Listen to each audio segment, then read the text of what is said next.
And a lot of my installations, which I think are I guess what makes me a little unique, is I do a lot of solar work in the southeast United States.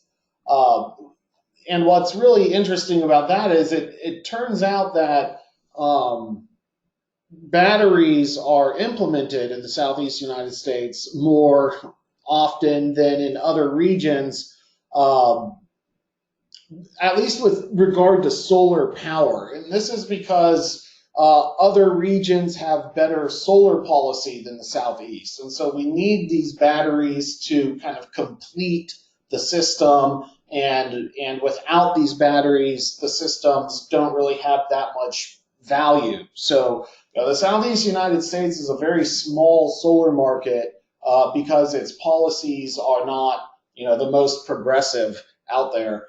And for that reason, we in Mississippi who work in solar have a lot of battery expertise. So, I started out in solar and just doing batteryless solar power. And we have a class with Half Moon that focuses on an introduction to solar. This class is, while it will have some solar focus and some off-grid focus, it's really intended to introduce you to batteries and allow you to talk competently about batteries and chemistry selection and pricing and value. And my hope is that you will learn to steer customers towards more valuable battery applications and be better educated about the less valuable battery applications. And batteries are very flexible. They have a lot of different purposes, different chemistries, and that can be a little confusing to customers who really aren't even used to thinking about their electric bill to begin with. Buying batteries for houses is not something that really has been done before, but there's a lot of new stuff coming out that makes on-site storage just better than ever. It's definitely going to be an emerging trend. So with that, let's go ahead and get started. Tomorrow, we will be getting more into battery chemistry and spec sheet reading. I want to kind of start with some applications of batteries and uses of batteries so we can get kind of more excited before getting into the brass tacks of it all.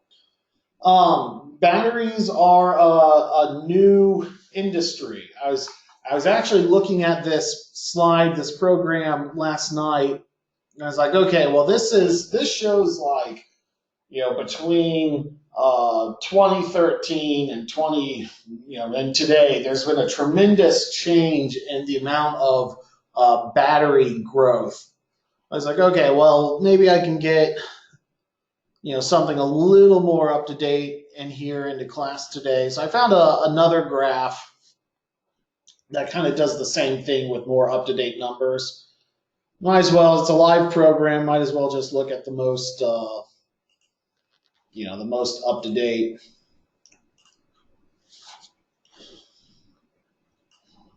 The nice thing about an exponentially growing market is that it's always very, there's always new things going on. Let's see. And so what this graph is showing is that we have gray, which is utility scale batteries, and then we have dark blue, which is non-residential batteries, and then we have light blue, which is residential batteries. And so we see almost nothing in 2013, and then all this exponential growth, and now batteries are a well-established industry, whereas before a non-existent industry in only a matter of like 5 or 6 years. What I think is interesting about this graph is it's not well determined if batteries are more a utility scale product or like a rooftop product. Just for example, here we have a quarter where there's far fewer utility scale installs than rooftop installs. The market is, sure, utility scale has the dominant market segment of the industry, but there's still a healthy commercial market for batteries, and there's also a healthy residential market for batteries. So there's a lot of different kind of market segments in this growth. It's not like some would say utility scale solar power has dominated the solar market over the last few years, being a super majority of market share, and commercial solar has lagged far further behind. So this is where the market has kind of gone for solar power, where the vast majority is commercial. And then, interestingly, the commercial solar market is smaller than the residential solar market.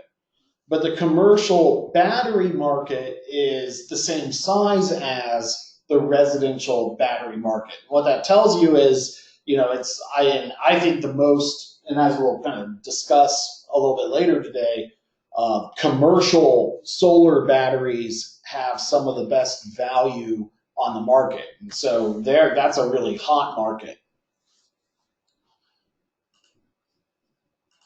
Of course, there's also residential off-grid. We're going to be talking about all these different applications today. Now, just here's another solar slide, and this is something that I kind of think is interesting too. Commercial, and this slide is really just to enhance the conversation we just had on commercial solar. Commercial solar has the economies of scale of utility scale, where you can get prices down simply because the project sizes are larger. Residential solar is more expensive primarily because of the overhead and supply chain markup that is just inherent to residential, business versus, much larger projects.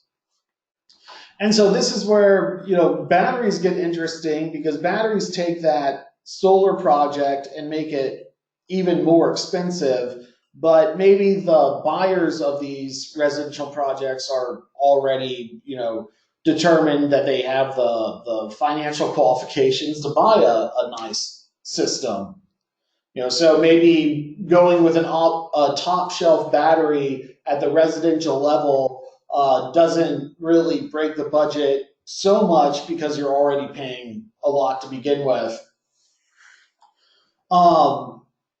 Whereas with a commercial battery project, the solar portion may just be an afterthought. A commercial solar battery may be a $1 million project with only $100,000 solar array.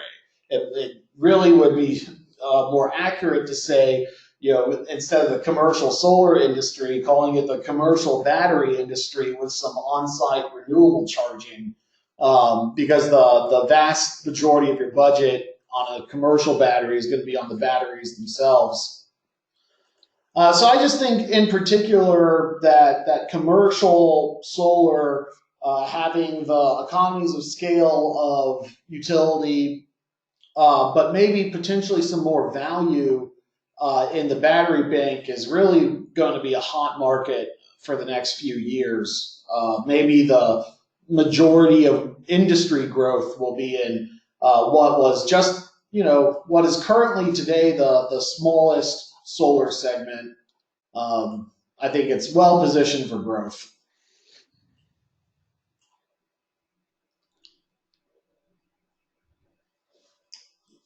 The batteries do not have as good an application for residential projects as you might hope or want.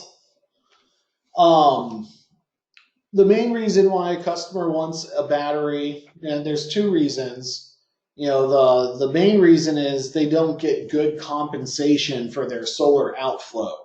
So the grid does not have a good buyback policy, and so the customer says, well, I'll just store the energy in a battery, and so I'll keep it for at night when I'm still going to need electricity. And so, in the United States, every single customer, it's a patchwork quilt of electric policies. And so everyone has different rate schedules. Many areas have very good net metering policies where anything you outflow onto the grid is bought back at near retail price. Other states, such as Mississippi, have a net metering policy that essentially says there's going to be no retail price compensation or anywhere near it. We're going to give you, credit at avoided cost, about 20% of retail value. And so you could say, okay, well, if the retail price of electricity is 10 cents and the power company is only going to pay me 2 cents, can I just store that energy in a battery, and would that make economic sense to do so? There's a similar argument for residential where people aren't looking at batteries because of bad policy, but maybe a little bit more about with some financial excitement. The concept of charging a battery during peak times and discharging it during off-peak times. And it may not have anything to do with solar. It may just have to do with the rate structure of the power company.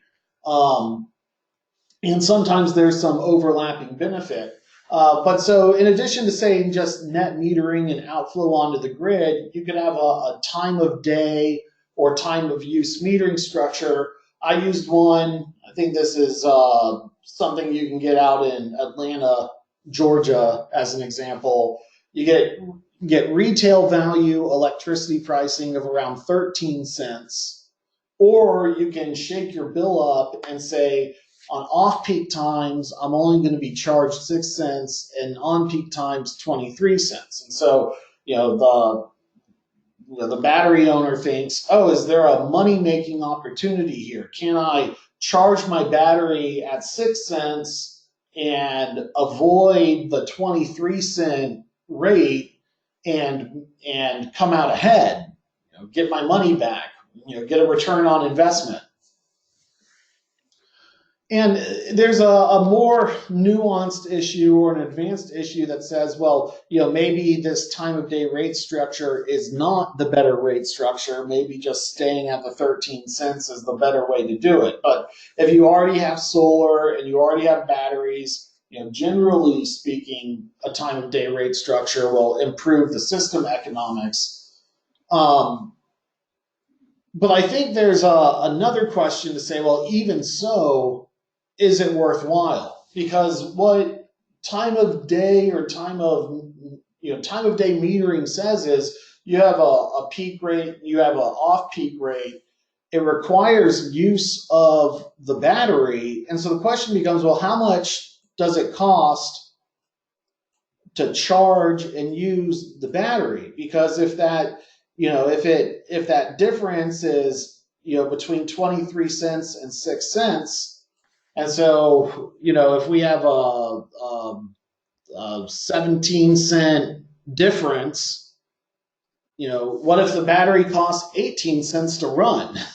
The battery has a finite life, a finite throughput, high upfront cost. If the battery costs 18 cents to run, it's going to cost you more money to charge the battery and use it under time of day metering or time of use metering rather than save you money. You'll have a lower electric bill, but then you add in the cost of the battery and you'll end up spending more money. And so down in the southeast side of the United States with solar, we have a healthy skepticism of utility policies because they do not favor our industry.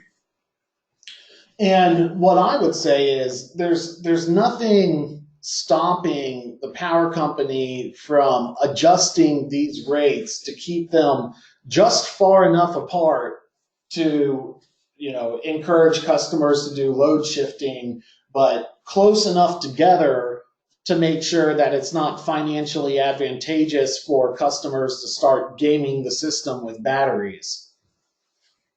Um, and so, because the inflow versus outflow rate is measured by the kilowatt hour, and it's usually not that large. We're talking about the difference between a 13-cent retail credit versus a 2.5-cent retail credit, with a differential of maybe maybe not all of this bill is 13 cents. There could be some fixed charges in there. So even if you're effectively paying 13 cents, the energy component might only be 10 cents versus a 3-cent credit for a 7-cent differential.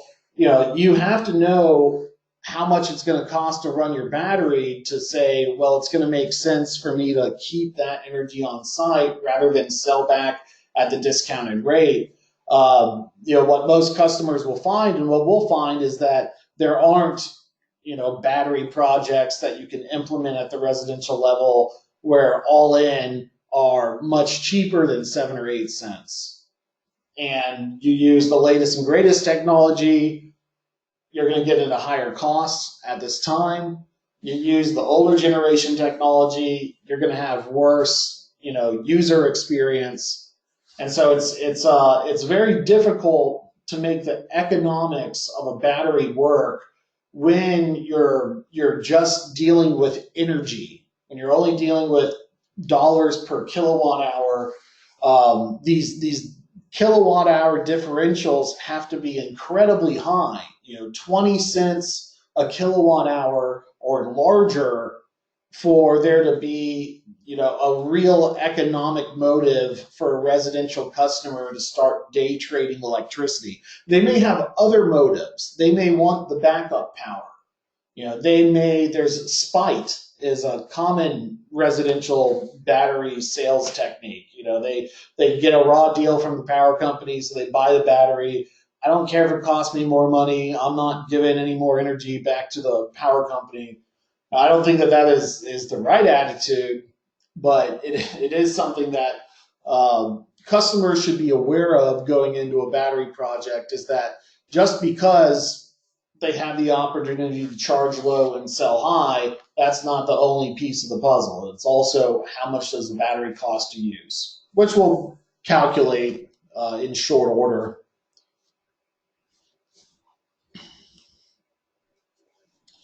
So here was a project.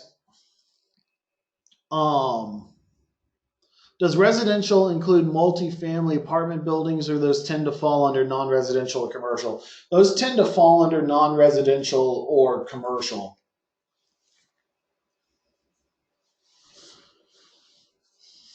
Okay, so here's a list of batteries, and this list is actually a couple of years now out of date. And so we're going to be talking about some of these other prices. It's not that these prices have changed that much over the last, 3 years or so, but there are some updates that we're going to go through. But what we want to calculate first is, simply how much does it cost to use a battery?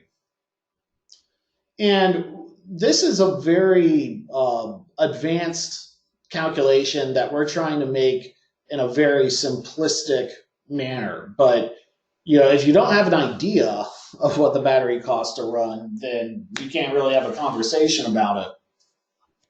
We're going to teach you how to read the spec sheets to make these calculations. I kind of like to give the conclusion first.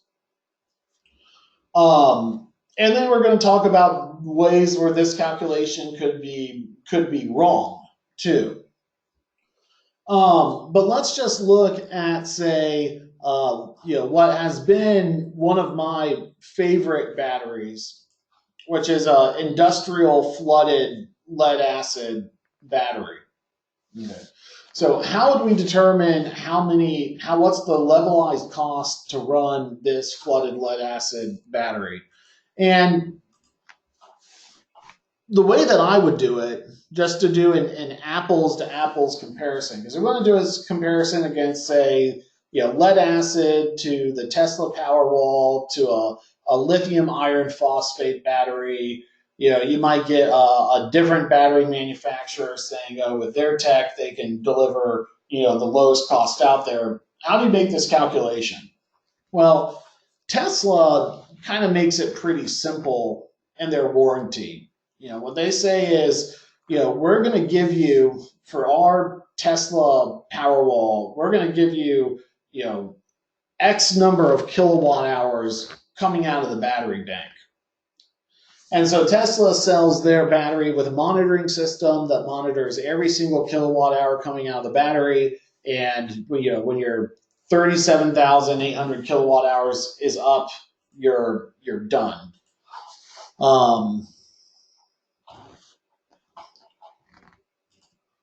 Since we're on the topic, so we're going to come back to this slide.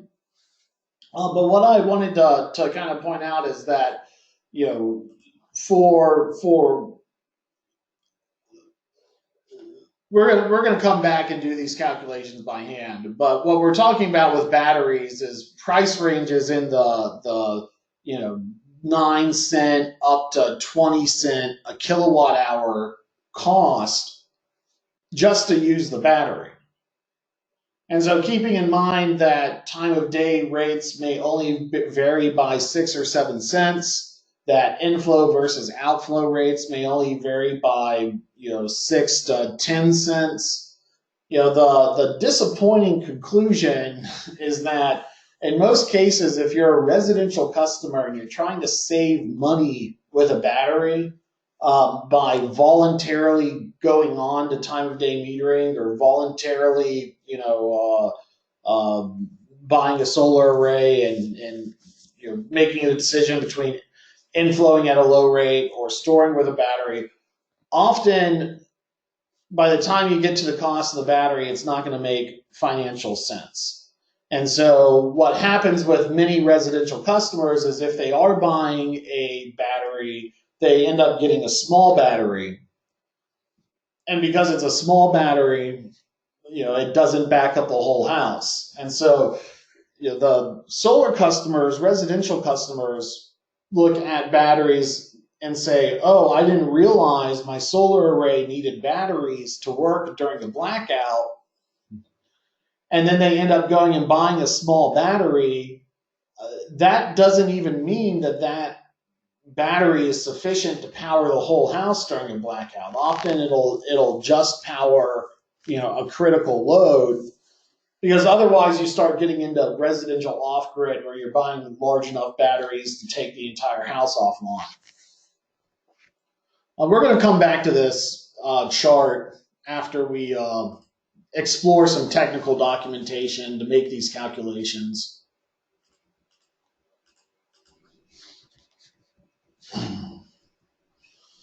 But it's like at a very high level, let's say you've got a battery that costs 12 cents a kilowatt hour to run, and you had a 12 cent time of day differential, you would only be getting your money back at the very end of the useful life of the battery. There would be no profitable return on investment, even if the cost to run the battery and the differential, the advantage gain from running the battery were equal.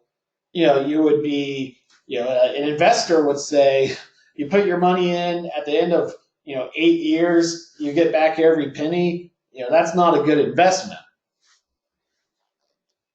And so what you really need is opportunities where the cost to run the battery is significantly less than the savings generated for the battery. And the only way to do that is if you're living in areas where, the price of electricity is already so exorbitantly expensive that you do get into instances where it's a 20 cent differential between, the use between the charging the battery and using the battery. And so residential, what I'm trying to say in all this is that residential solar batteries are really not economic for the customer. So when they're buying these batteries that are very expensive and just have a little bit of storage, what they're buying is, the ability to have some power during a blackout, rather than using and going through the hassle of a whole house generator. Maybe the customer experiences momentary power blips, maybe power outages that are a couple of hours long, and they say, you know what, I realized that it would cost almost the same as going off grid to power my entire house during a blackout with a solar array and a battery. But what's the next best thing? Can I spend some money to protect critical loads so I don't lose internet and the food in my fridge? And, depending on how expensive it starts to get, you can do things like air conditioning and what have you. But the idea that a battery is going to be economic for residential, it doesn't really pan out. At that point, you're selling to customers who are forced to go off grid. Maybe the cost of grid interconnection is so expensive that they'll spend a lot of money on a battery bank because they're going to spend the same amount of money on that or bringing power out to the property. Otherwise, they're buying the batteries for security, and if they're spending a lot of money, they're buying the batteries kind of for fun, which is okay. People do that. Now, there are places that are hot battery markets simply because these energy differential opportunities do exist. And at the residential level, that would be in areas where the price of electricity is over 20 cents a kilowatt hour, even maybe over 25 cents a kilowatt hour. So, in Maine, for example, the buyback rate, the avoided cost rate is 11 cents. And so when you're approaching a 15 cent a kilowatt hour differential in these areas, usually they're remote areas, electric cooperatives on peninsulas. Some major cities, New York City, California, sure, they have sky-high electricity prices. Hawaii, it's an island, so it's going to have sky-high electricity price. So in markets that are like islands, peninsulas, extreme environments, incredibly remote environments, you do start getting up into the price of electricity being so high that batteries can be economic for residential. To kind of beat the dead horse, it takes a high energy rate for batteries to be economic at an energy, from an energy only perspective. And most residential customers are only dealing with energy only electric bills, regardless of whether the rates change by the time of day, or inflow versus outflow. It's all energy related, and batteries are still very expensive.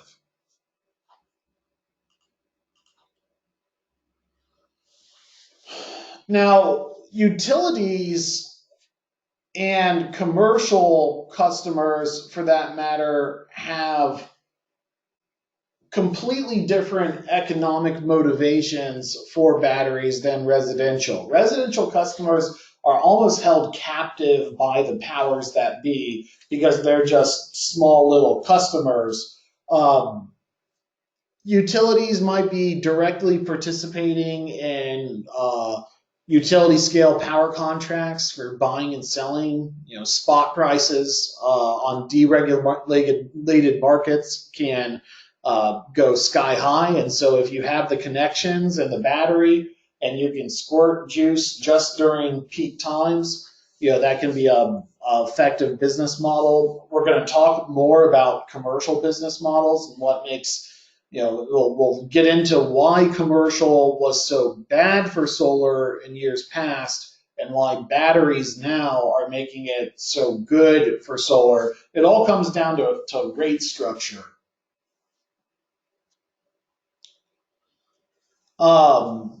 And a lot of these utility scale battery projects are still pilot projects.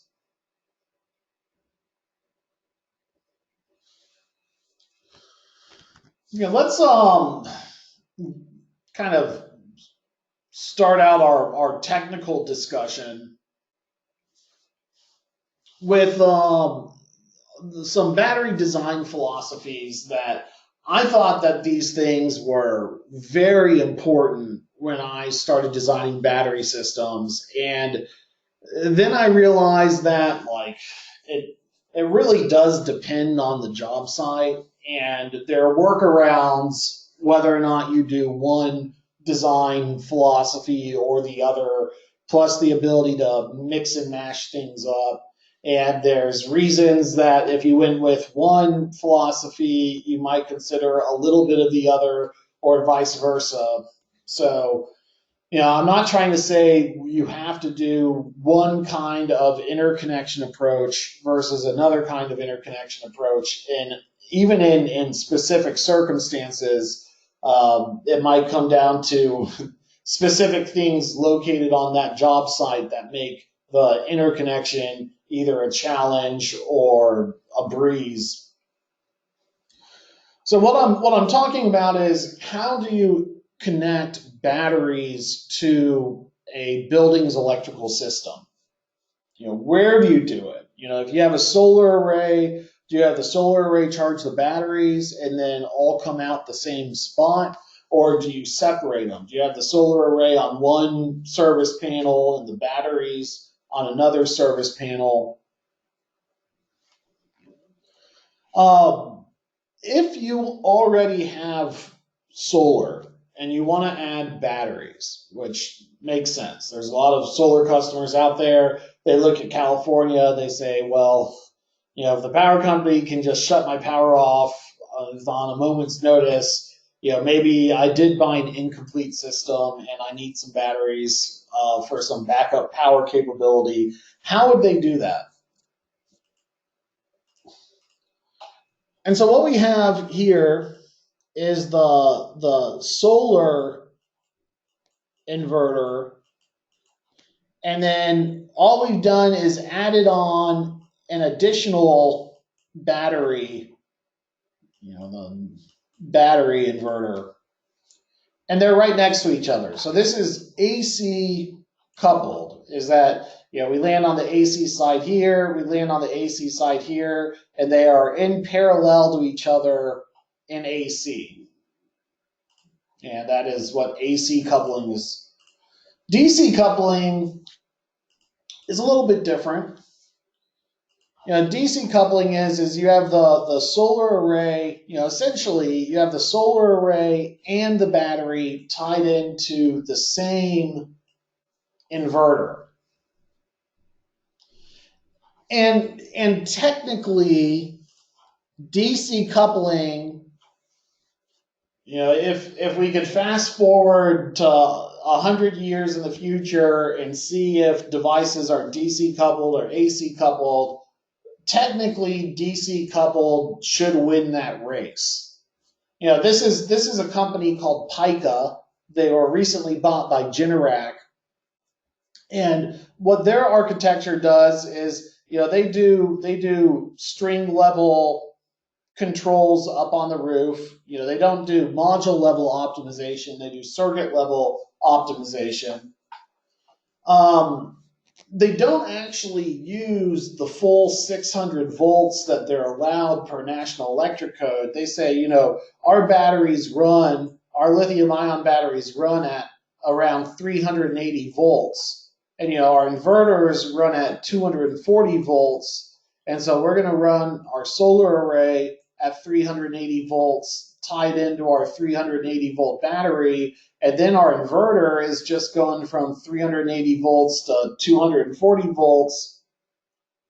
And so it's not processing a lot of electricity. You could compare that against an AC coupled system where the solar array runs on a 600 volt inverter, and then that steps down to, our 240 volt service panel, and then back through, another 240 volt battery inverter, and then maybe down to a 48 volt battery. What DC coupling allows you to do is put a lot of those steps together and have the least amount of energy processing possible when the electricity is being stored in the battery and then coming out of the battery. And so I would say that DC coupling should be the better option of the two. The only problem is the electronics that are on the DC side to stabilize the voltage. And the battery has one of these electronics too. The battery and the solar array will have a DC side charge controller or a DC side voltage regulator to regulate that voltage. As opposed to an inverter that regulates voltage but goes from DC to AC or AC to DC. There's a DC equivalent part. And that DC equivalent part, the charge controller, it just is not made to the economies of scale that, regular solar inverters are made at. And so even though maybe there's less stuff going on in a DC charge controller and that it should be more efficient and it should be cheaper, other market forces say, we've had 10 years of solar without batteries on batteryless inverters, and we've put so much development into batteryless inverters that it's really not that much more expensive for us to modify our batteryless inverters to be battery inverters. And so, even though DC coupling it might win the race in terms of technical capabilities, AC coupling, is competitive in terms of cost. It's also easier to retrofit. So here's an example of why AC coupling might be better than DC coupling. You're not confused already. This is going to confuse you. So I like DC coupling for off-grid homes. And the reason is if the battery gets fully drained, if it's only being charged by the inverter, then there needs to be a signal to charge it so that the inverter turns on so that the battery fills up. So if you are living off grid and you completely drain your battery, putting a solar on the DC side of it will allow you to simply wait for the sun to come back up. The charge controller turns on, puts juice into your battery, and away you go.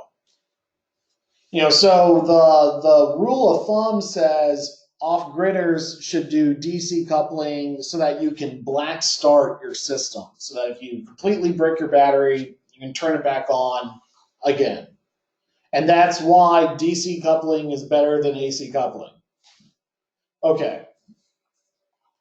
Well, just also keep in mind that with DC coupling, when you have that charge controller between the solar array and the battery, is you're only coming out one inverter.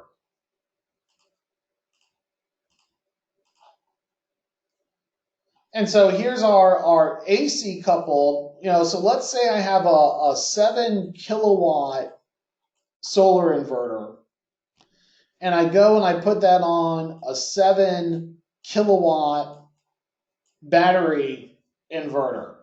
If these two are AC coupled, that means when the solar array is fully going at 7 kilowatts and my battery array is fully charged at 7 kilowatts, that these two can add together and give me 14 kilowatts of AC output. Okay, so then the sun goes down and I only have 7 kilowatts of AC output. But while the sun is up, I got both output capacities. And so I'm currently broadcasting this program from an off-grid house. And we put each floor on their own 12 kilowatt inverters, battery inverters, and we went with DC coupling. Because if they run out of juice, we don't want them to worry about, things starting back up or having to have an electrician to come out and jump start their house or something. We want them to, the sun to, as a emergency fall gap. They do something wrong, they wait for the sun to come back up, and then they have electricity again. Well, it turns out their air conditioners have these electric heat strips in it that are 15 kilowatt loads. And so if that auxiliary heat turns on, it is beyond the capability of the battery inverter by itself. So in other words, there is some advantage gained in AC coupling, even if it was slightly more costly or slightly less efficient, and that you're buying additional output capacity.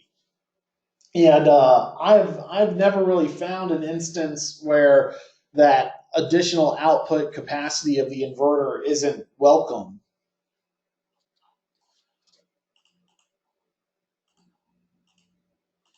And so for grid connected systems where you're really never going to need that black start capability, where you've already bought the infrastructure in place and there's an inverter on the wall, you might as well, in locations where the solar array and the battery bank are located, on different parts of the property. No, you don't need to tie in the solar array and the battery directly together. You can just do an AC coupled system. There are some technical merits to DC coupling that AC coupling will always lack, but the market reality is that there's a lot more AC coupled battery inverters and devices on the market than there are DC charge controllers. And so when the systems get large enough, you're more than likely going to be doing AC coupling anyway.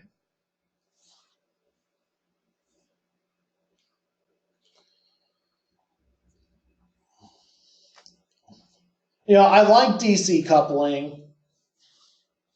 DC coupling is kind of the old school way to do solar. Now, what I think is interesting about, there's a few interesting things about DC coupling, and that, maybe you want some DC circuit distribution. There's a lot of stuff that's like powered over Ethernet that's being run on DC circuits.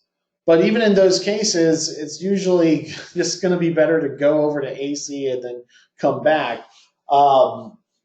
Maybe with the exception of some, it's really not that. If you're running DC circuits in your home, you're probably doing powered over Ethernet. If you're doing powered over Ethernet, that DC is probably coming from an Ethernet switch rather than a battery.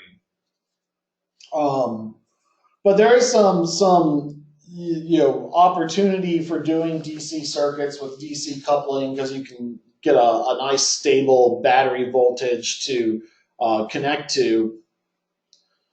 A lot of the battery inverters today say, no, we don't want to give you that. We want to have a very high voltage, maybe even a custom voltage for our particular batteries. And so, our batteries are going to run at 380 volts, and you don't have any appliances or use for that DC bus bar. So we're just going to have AC coupled inverters stacked up.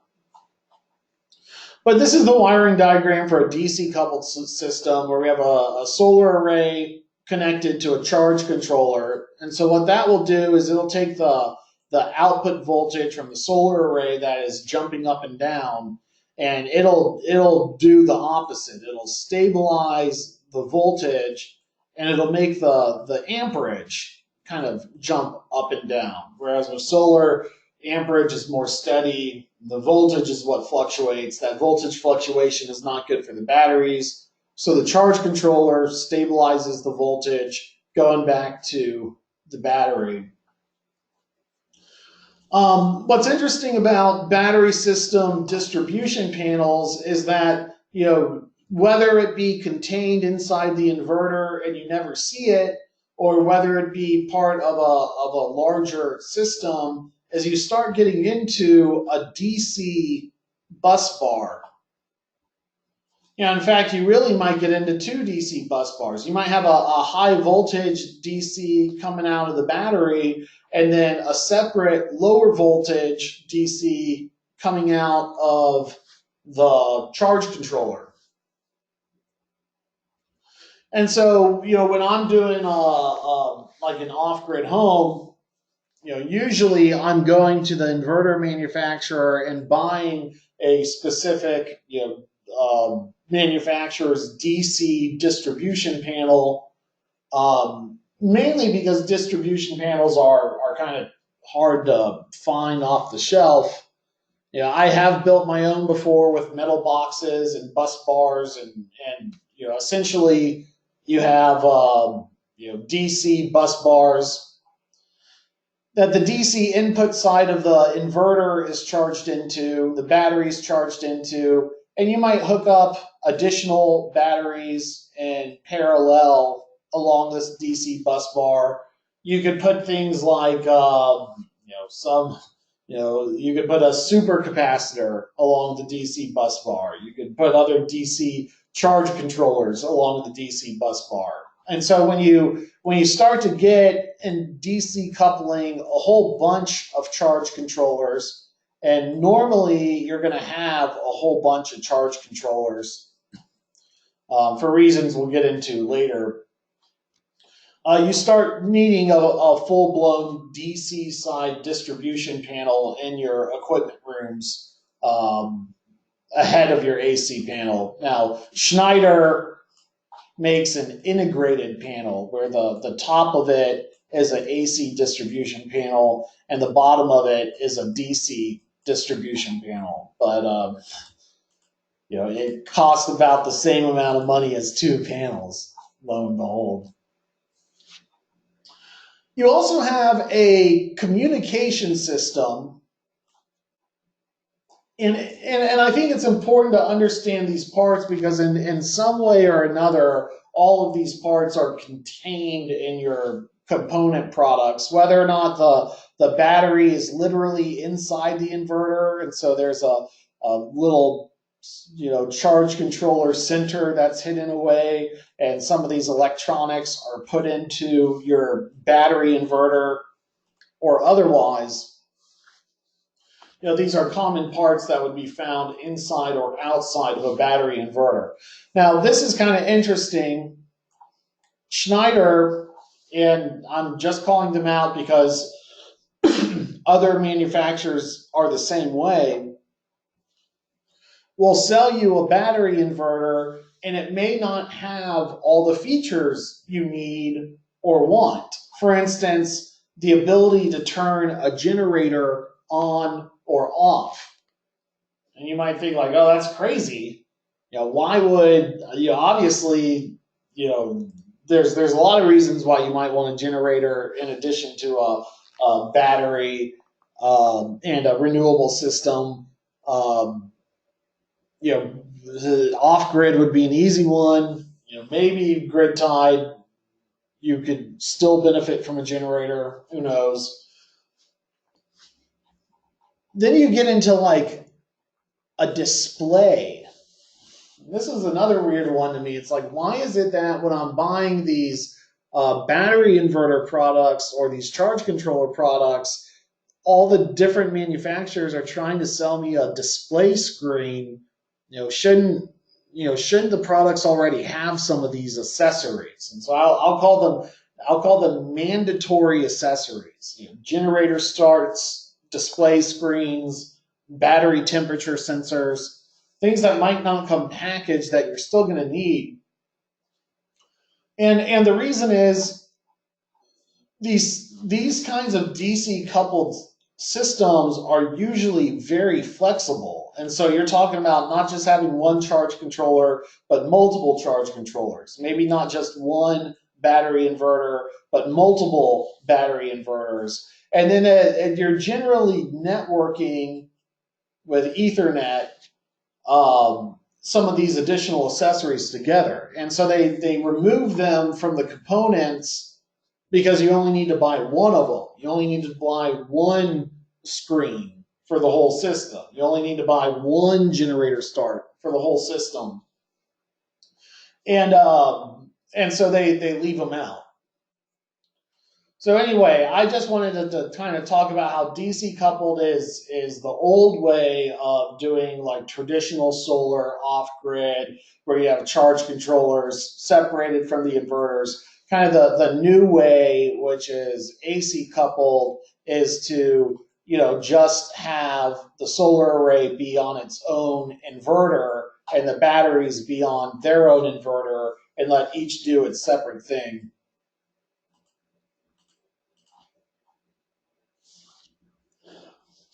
And so in general, if you're a grid tied system, you should have absolutely no qualms with doing AC coupling. If you are looking for off grid capability, you will find some people making technical arguments for increased system efficiency through DC coupling, or the ability to black start the system through DC coupling. And I would not worry about either of those arguments for off-grid because, one, if you're living off-grid, you want to have so much solar that you don't know what to do with it. Batteries are the expensive part of the system. You can solve efficiency with just a few more solar panels. And then two, for the black starting, you can always just connect a generator to a system, and that's generally recommended for living off grid anyway. So you don't really need the solar array to be able to charge up the batteries from a complete drain. You could crank the generator, turn on the battery inverter, and then enable the solar array to start charging the batteries.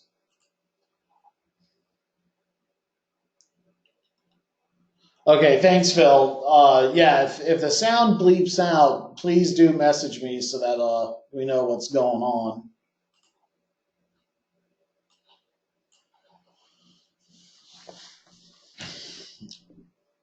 So I have a residential customer, and it's kind of interesting. They wanted to do solar, and they wanted to have batteries, mainly because they wanted whole house power. So if the power goes out, they live in a remote area.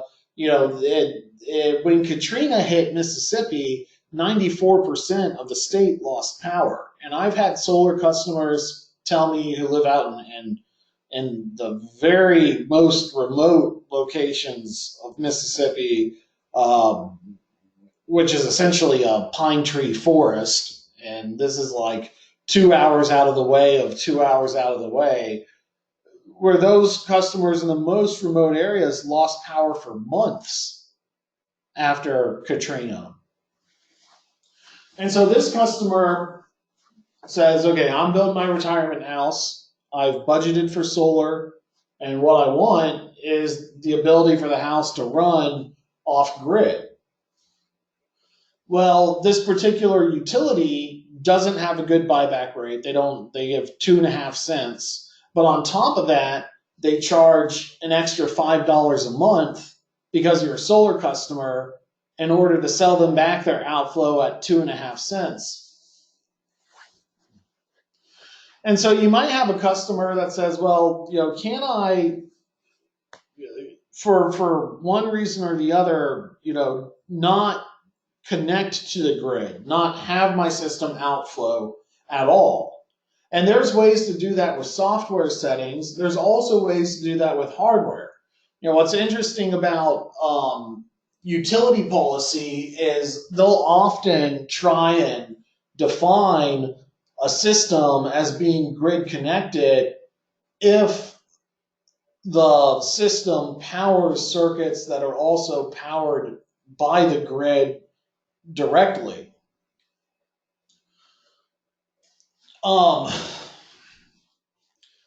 So what I wanted to kind of look at with this configuration is another configuration called grid assist, which I think is kind of mysterious. You know, DC coupling is where you have solar going into a charge controller going into the solar array.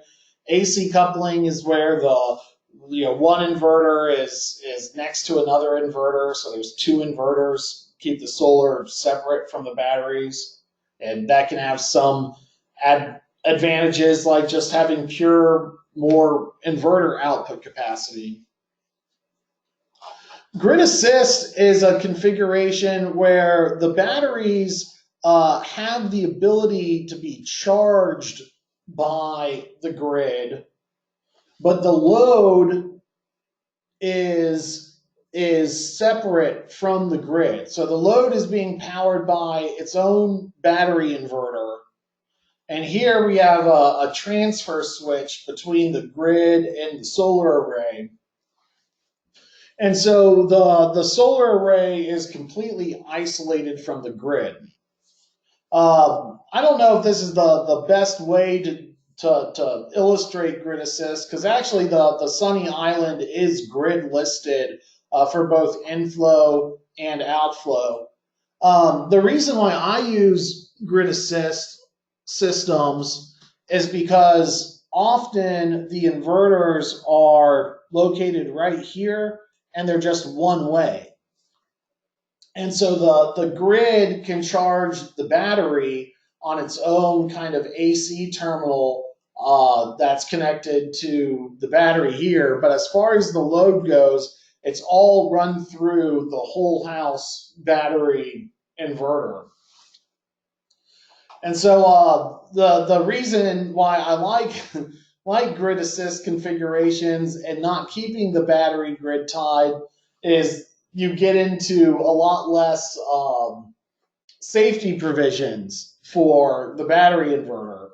And what I mean by that is grid tied systems have to have safety provisions built into them with respect to the grid. And so there's a common one is a 5-minute startup procedure at every solar array and every inverter that is capable of outflowing onto the grid. It has to be able to automatically turn off when there's a grid failure. And then the grid comes back up and they have 5 minutes to automatically turn back on. I've gotten spoiled in the off-grid arena. I like battery inverters that when you turn them off, they turn off. And when you turn them on, they immediately turn back on again and start producing power. I mean, I have this customer right now. We're implementing some load controls to help them better stay within the limits of the inverter system. But if more load than what the inverter can output, eventually the inverter is going to trip and turn itself off. Now, I like the ability to turn the inverter back on and have it start working again rather than it just wait for another 5 minutes. So anyway, all I wanted to kind of tack on here, it's really not that critical, but in addition to AC coupling or DC coupling, there is a funnier one called grid assist, where the grid flows through a one-way inverter with a battery on it, and kind of the load can be powered either by the grid or by the off-grid system without requiring any kind of interconnected outflow for the system. So the inverter outflow is not grid connected. And the only reason why I mentioned that is we're starting to look at situations where it's like, okay, well, what if I wanted to put a battery in a room inside the building and I wanted it to power the critical load panel, but I couldn't backfeed the grid because I didn't want to deal with an interconnection process with the utility. Well, you use a grid assist inverter in order to do exactly that. You can bypass the system and feed the critical load panel directly with the grid, or you have a transfer switch right in the wall, and it switches over to battery power. So we're going to talk about residential battery systems in great detail. We got a 120 kilowatt hour design example that's kind of designed with residential in mind. So we're going to come back to that. Let's talk about commercial applications of solar. It sounds like for grid assist that batteries are tied into the line side of the inverter. Is that right? Is there any safety concerns about islanding? Okay, so let me answer a couple questions before we go off. I'm going to pull up one company that specializes in grid assist.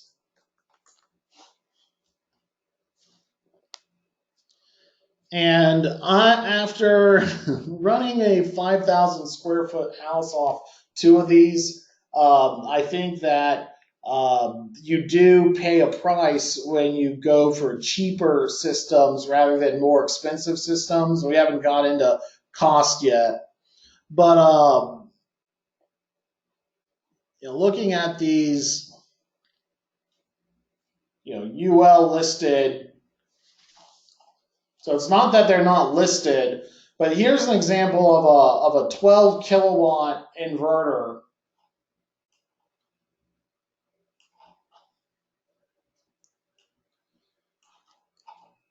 And they say it's listed to UL 1741 anti-islanding. But in the specifications, what I want to pull, in addition to having a 12 kilowatt output rating and three times surge capacity,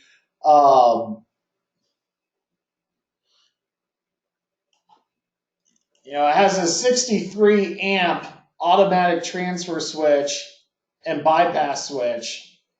Yeah, I don't know what this, they just got this new UL 1741 listing.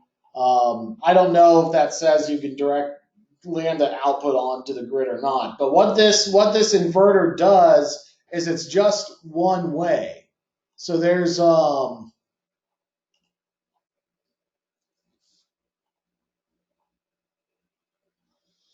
this terminal block on the right, you have the grid come into it, and then the grid go out.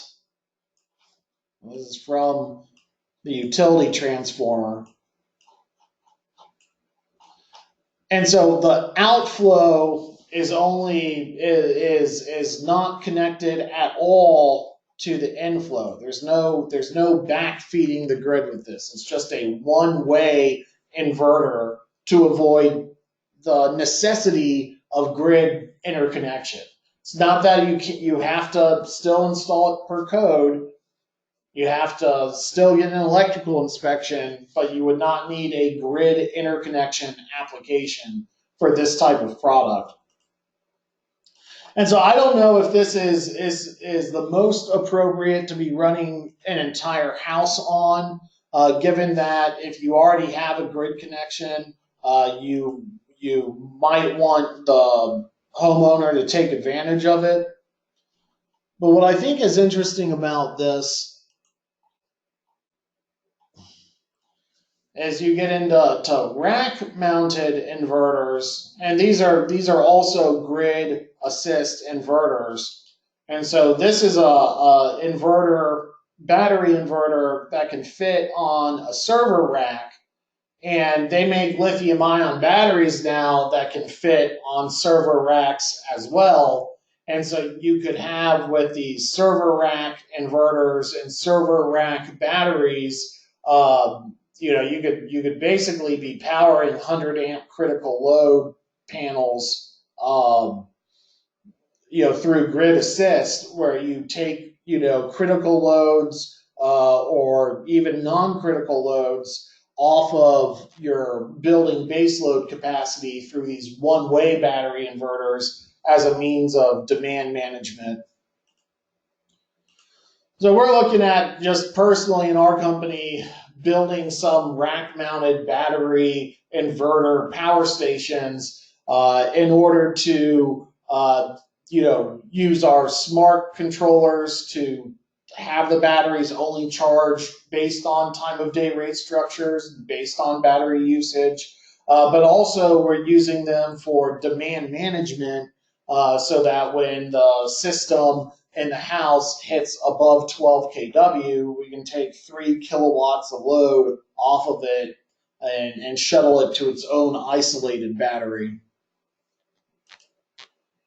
I think that's kind of a tangent from where we were at in our discussion. But I guess the one point is that battery systems are very flexible. You could do a AC coupled system, but even so, stick on a small solar panel and charge controller and have some DC and AC coupled. Or you can stick on a generator and not have it matter so much. So there's a lot of different kinds of products for grid connection, for one-way inverters. There's a lot of different ways you can configure a battery bank and battery inverter system, which we'll expand upon. But what I want to talk about right now is commercial applications of solar.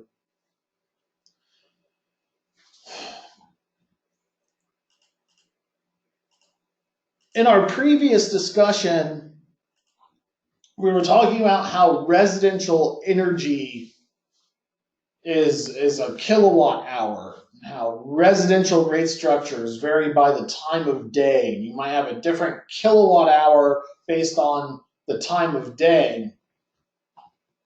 In this axis, the y-axis is kilowatts, and the x-axis is hours. And so, a kilowatt hour is the area under this curve. It's energy, it's power, kilowatts multiplied by time, hours. So the area under this curve is energy, whereas the maximum amplitude of the curve is power. Power is instantaneous, whereas energy is power multiplied by time. So they're two different things. Power is instantaneous. Energy is a time component. And the reason why I mention this is because commercial electric bills are not just energy, but they're also power. And it's also kilowatts, not just kilowatt hours. And so for a residential customer,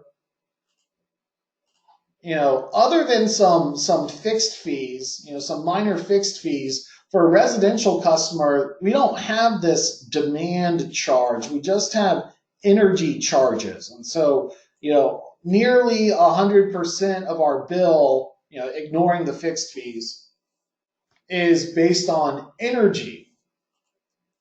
And we just said that energy is not particularly good for batteries because that rate differential has to be larger than the cost to run the battery. And right now, you're lucky if it's a break-even proposition. But what about power? Power is instantaneous. If another way to look at it is maybe half of a commercial electric bill, maybe half of their bill, and it can vary. In some states, it can be 80 to 90% of their bill. In other states, it might only be 20% of the bill. Again, this is something that depends upon the power provider. So for convention's sake, what this would look like is if you had a residential only electric rate of 13 cents a kilowatt hour, what the commercial rate might look like is maybe $10 per kilowatt plus, 6 cents per kilowatt hour. They get a lower energy rate, but they also have this demand charge. And what that demand charge literally looks like is they're measuring out the bill, and really they're granular, they're marking it into 15-minute intervals. And that maximum sustained demand for 15 minutes, that peak demand for the entire month, this day didn't matter, this day didn't matter, it's their maximum peak for the entire month is what comprises half of their electric bill. And so it doesn't really matter, if it could cost 20 cents a kilowatt hour to run the battery for 1 hour. It could cost $1 a kilowatt hour. It could cost $10 a kilowatt hour to run that battery at the very peak. The savings could be, phenomenal.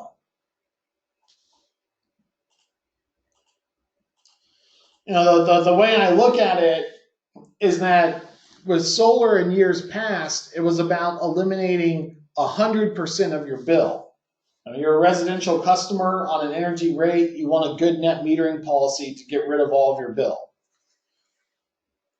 Commercial customers cannot get rid of their bill because solar really only does energy and not demand. It helps out a little bit with demand, but it's not, it still doesn't do anything for the morning or the evening when you still have high demand but no solar production. So solar in the past has really only been beneficial to energy rates. Power purchase agreements with utilities have been energy rates. Solar leases have been energy rates. Net metering has been energy rates. And the commercial market has been left behind because commercial electric bills are not just energy, they're also power.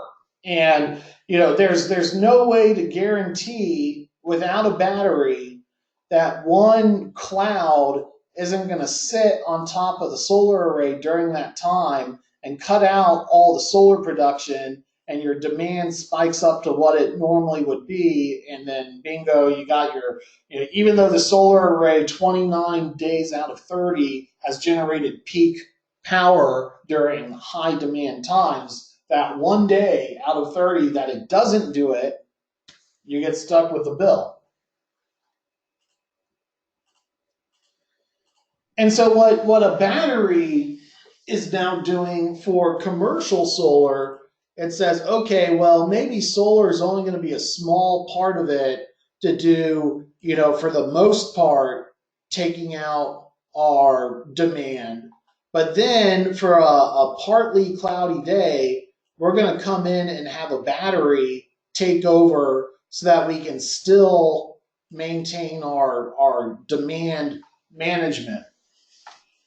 And so in the past, solar has been trying to knock out all of the electric bill. And we've been talking about retail price savings, where you get, for every kilowatt hour you put in, you get compensated by a kilowatt hour. Whereas with commercial batteries, you're not really trying to eliminate the entire electric bill.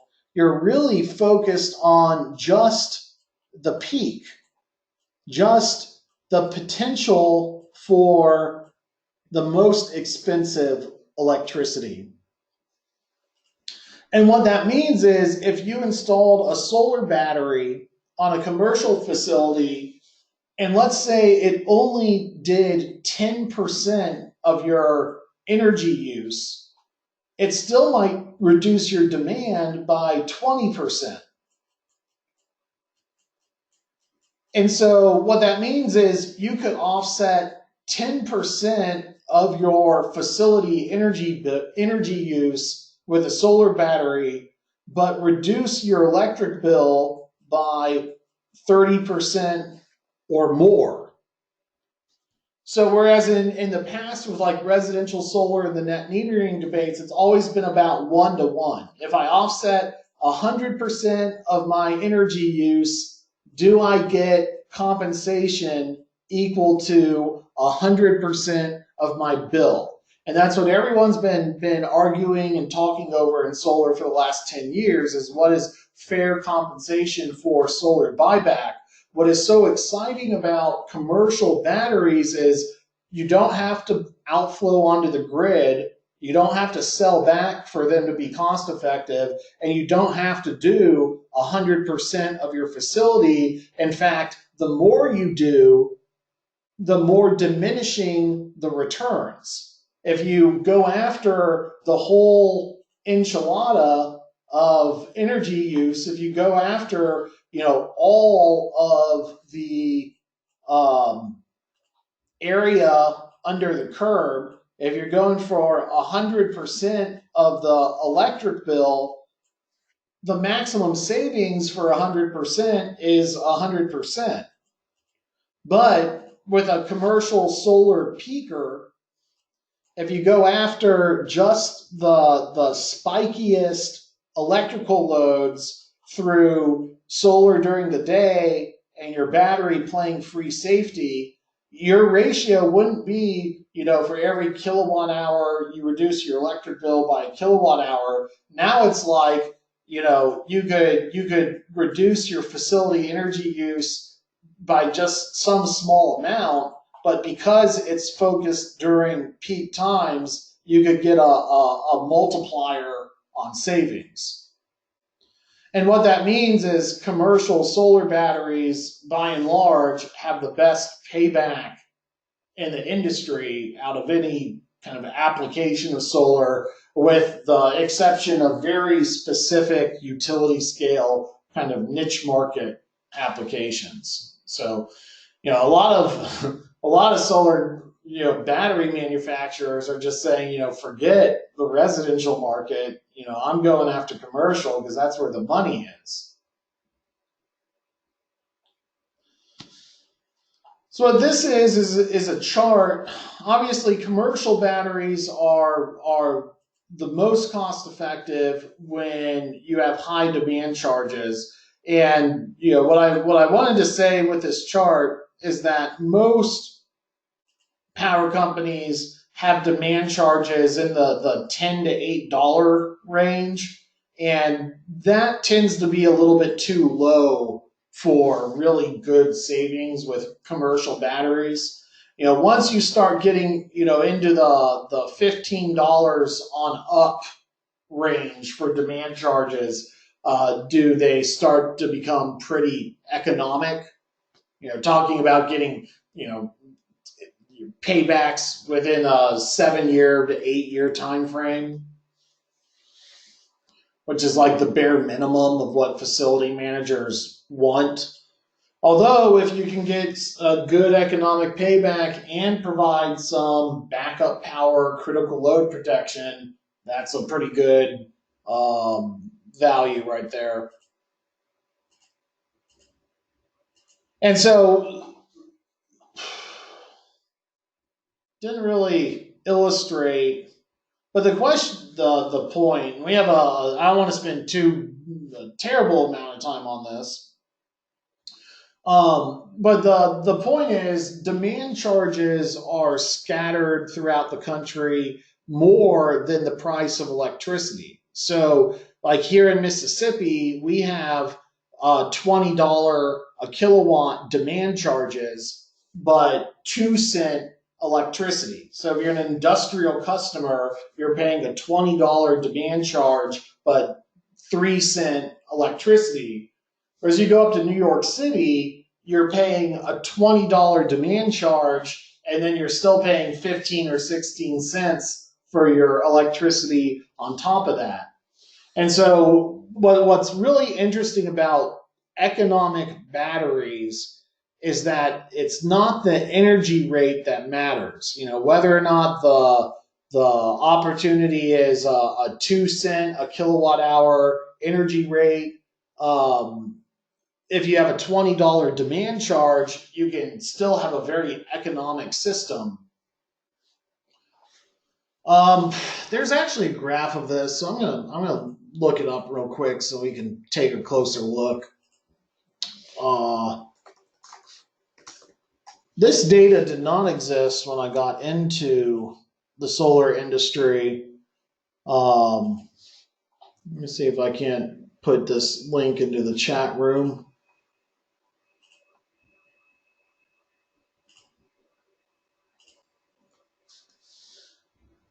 There we go. The National Renewable Energy Labs did a survey of demand charges, and this is a good enough graph. Yeah, anything that is in this kind of darker red, not the darkest red, but the darker red, you're getting into demand charges where it's silly not to do a commercial battery. And then even in these orange rates, you could potentially be getting up into the $20 a watt range. And so looking at this graph, what jumps out to me is it's like, okay, yes, like all things, we know that electricity is expensive in California, but we still get some dark, incredibly dark, high demand areas in the mountains in Colorado. Florida, being a peninsula, gets into some heavy demand charges. Along the coastlines, you get into some heavy demand charges, but also in rural areas. So here's in Illinois, here's an area that has, over $30 demand charges for this one particular, interchange. Mississippi, Georgia, Nebraska.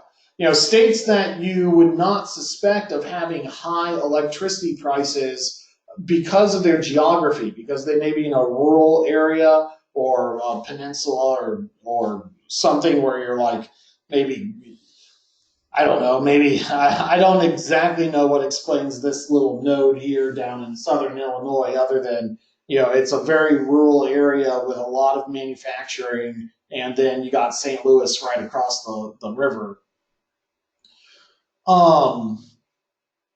But yeah, I just want you to just think about this, because if you do have an area where the demand charge is high, then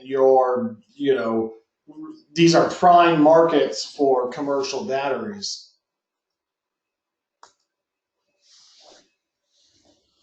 And so let's just do an example electric bill here. If I have a $10 per kilowatt demand charge, and I have a 6 cent per kilowatt hour energy charge, and then a fixed meter fee of $150. So I'd say this is like a typical electric bill. And so let's say what that means is, to charge the battery back up, it's going to cost me 6 cents. And then let's assume I pick a battery technology that costs 14 cents a kilowatt hour to operate. So let's go with like a Tesla Powerwall lithium cobalt technology. Let's just run with it for now. So right now we have the cost of the battery plus the cost of the electricity to charge the battery. And then there's a little bit of inefficiency thrown in too. So to run the battery for 1 hour, it's going to cost us 20 cents. And so to run the battery for 10 hours, that's going to cost us $2. And so in this example, it's well, how much money, if I have a 1 kilowatt array, and in order to reduce the peak facility use, I'm not just running my battery for 15 minutes at the, peakiest peak. I'm also running it, maybe in the morning on the same day. And then maybe on this day, so here I have a day of heavy battery use. And on this day, I'm not really using it. On this day, I'm using it for 15 minutes. But that's just to keep my new building demand, below the maximum. And so here on this day, I'm kind of below the maximum, but it starts to trend towards a spike. And so the battery kicks on right at that time to keep me below my load leveling line. Again, in the morning here, we start to get some spikes where we run the battery a little bit, but then the solar array takes over and we're down below that line the rest of the day.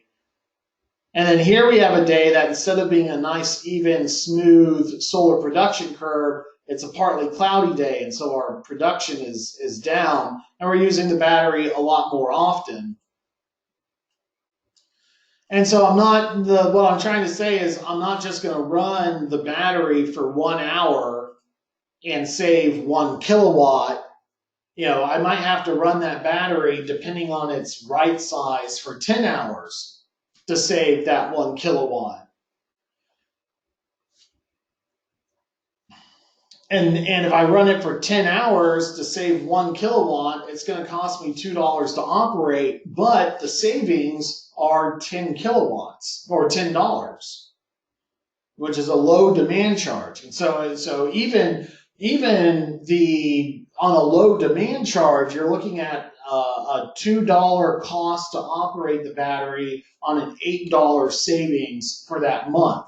Another way to look at it is we ran the generator for 10 hours. The generator's costing us 20 cents a kilowatt hour, but it's making us 80 cents a kilowatt hour net.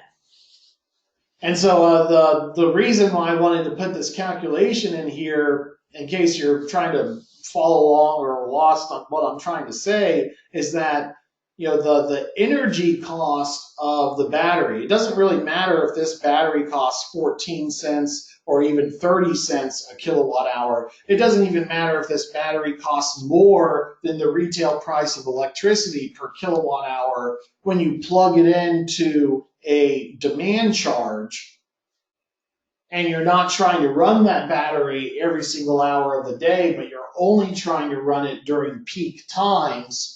The energy component becomes way less important than the demand component.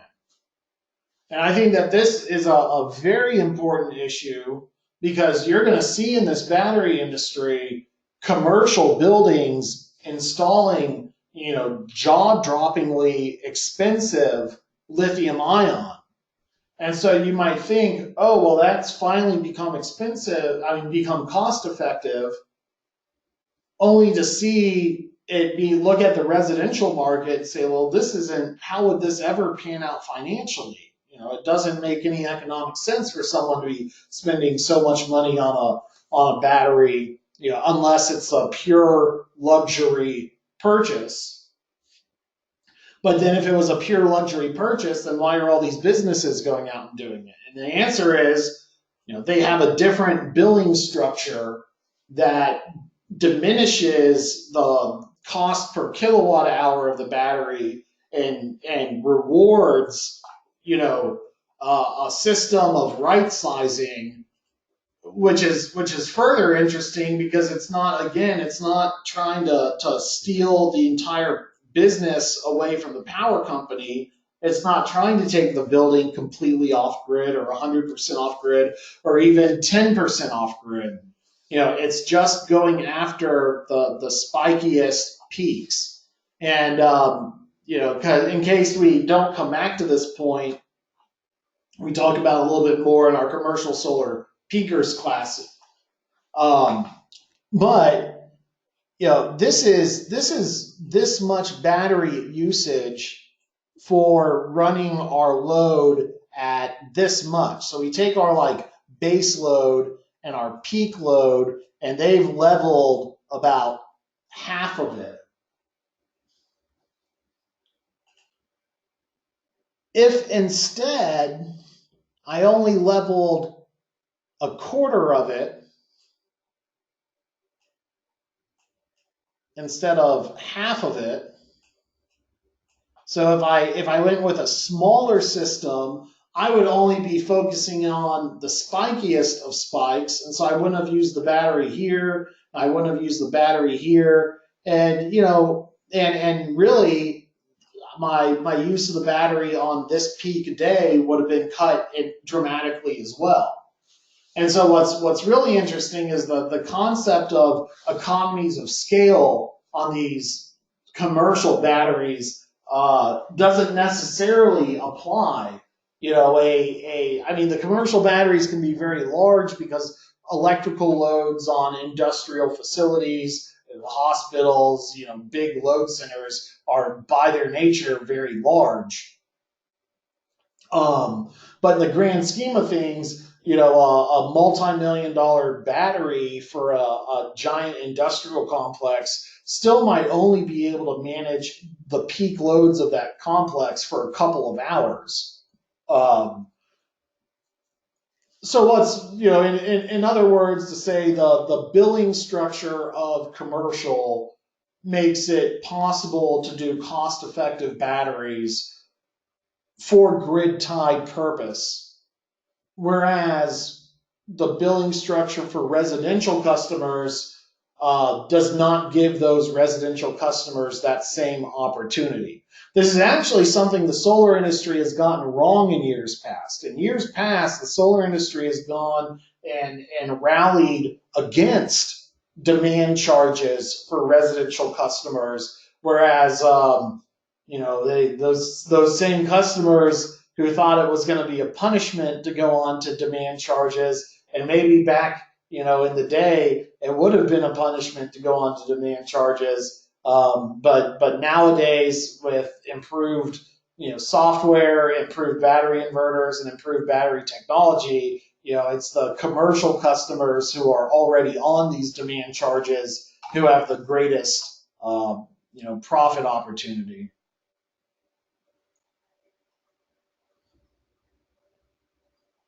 We're going to round this discussion off and then take a short break.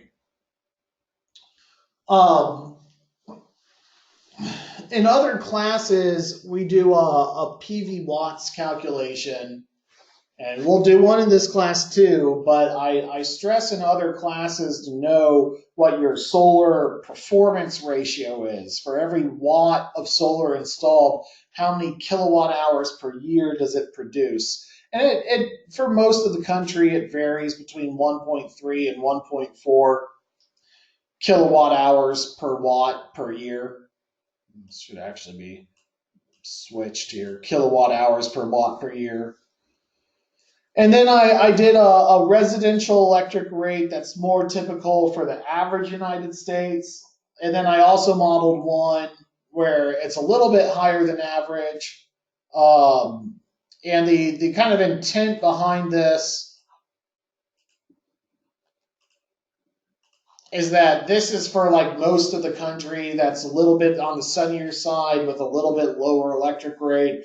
This is for kind of maybe going up the northeast coast where it's a little bit more overcast, a little bit higher electric rate. And I assumed a good net metering policy, which is assuming a lot. But I assumed for every kilowatt hour produced, the customer gets 12 cents or the customer gets 15 cents. And so I assumed they're also doing a large enough project that they can get a good install price. So, we're talking about maybe a 15 kilowatt project or a 20 kilowatt project, a project that costs, between $35,000 and $50,000 to get this 250 watt installation price with good net metering. You're looking at a payback, a simple payback of 9 to 10 years. Now, that's not impossible, but it takes a lot to get there. And the The hardest obstacle to overcome for a batteryless solar array is access to a good net metering rate. What I wanted to say here is, well, let's just instead you increased your budget, you spent more money and did a more expensive system, but you had a demand charge instead of an energy charge. And so, here's a 12-cent energy charge, and I've given three different kind of similar rates. So either a low energy rate and a high demand charge, or a lower energy rate and a low demand charge, as compared, like 9 cents with $7 per kilowatt as compared to 12 cents. Or as compared to 6 cents with a $10 demand charge, or as compared to 3 cents with a $20 demand charge. No matter whether you have a little solar production or a lower electrical rate or a higher electrical rate, like the opportunity for the quickest and best payback for batteries, and solar batteries for that matter, is in these markets where you have a high demand charge. The higher the demand charge, the faster you can get your money back with a battery. And the reason why that's important is because solar today by itself still does not have, even when you get a good net metering payback policy, still does not have the economics of widespread adoption. So it does rely on other kinds of, getting mortgage financing for solar. So you can put it in a 10-year payback into a 30-year loan program. It takes a lot of effort. The politics behind securing net metering for 20 or 30 years. It's not a guarantee that your customer is going to have good net metering policies. It really depends on your state public utility commission, and not all state public utility commissions have the power to regulate every utility in their jurisdiction. And so, the very interesting thing to me about solar is that in most areas, just by itself, solar is looking at a payback of 10 years or more, whereas on today's market with batteries, particularly batteries in areas where there's high demand charges, you're seeing paybacks that are even better than solar, that don't even really need to rely on solar. And I think it's something like out of California's battery incentive program, they have a backlog of commercial projects, and maybe only like 20 to 25% of those projects have solar. So most of them are batteries only. And so, particularly at the commercial market, batteries have the opportunity to be very disruptive. I kind of think potentially it could be problematic for utilities when you think about revenue loss with solar. How much of that revenue loss has been real versus anticipating future revenue loss. Batteries could really surprise utilities that have high demand charge structures in terms of revenue loss. But there are states. Here's a list of states that I have found, and in fact, I think Massachusetts tried to make demand charges mandatory on residential customers, and then they recently threw that out and said no, they're not going to be mandatory. But there are, it's worth going onto your power provider's website and checking it out, because some power providers will give customers the option of demand charges. And I think that residential demand charges, or demand charges in general, are really what's needed to unlock the value of the battery. It's all about running the battery for a very short period of time and using that to save a whole bunch of money. And you're only going to get there with demand charges, the hourly energy rates. The differentials are not large enough to justify using the battery. Utility scale projects have similar values to commercial. It is also something that, on regulated grids, they'll have a different way of coming to market than deregulated grids. But ultimately, when I see a utility scale battery, it is similar to a commercial battery in that they're looking at being able to supply the grid during spot market, during peak times, in order to recoup their money back. Texas is a really interesting market for this because Texas has a very deregulated grid in terms they have rules against distributors from owning the power companies. They really make every individual entity in Texas be its own thing, and also have some kind of green lights, making it easy for you to, if you wanted to build a utility scale battery plant and take advantage of utility scale pricing markets, Texas has a good regulatory structure for that. And,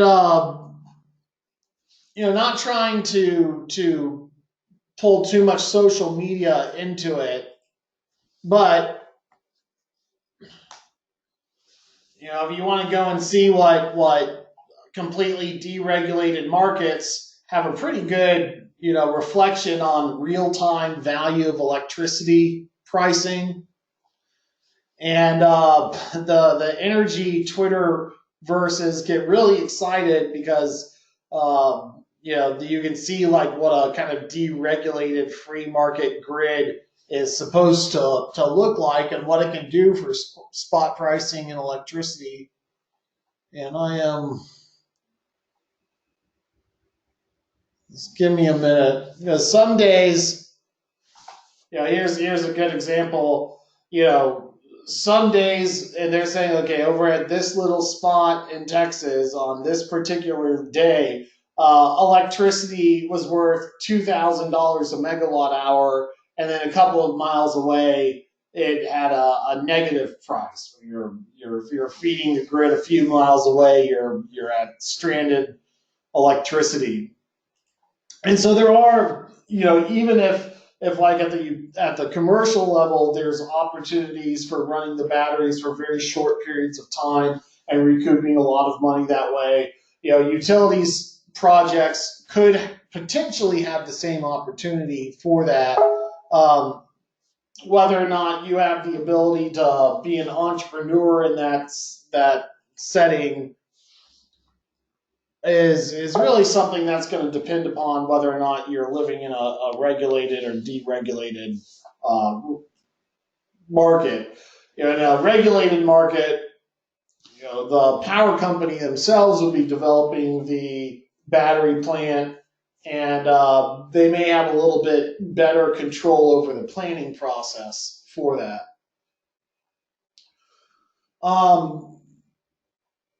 Generally you're going to have these batteries be AC coupled anyway from the grid, just because they're going to be so large that it'll just be simpler to keep the solar array on its inverter and the battery on its own inverter.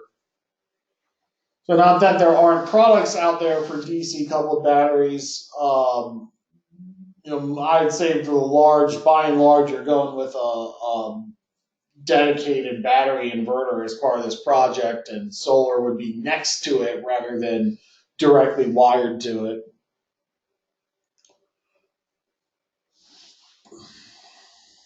And so, it's kind of interesting to think about batteries and what utilities could be doing with them.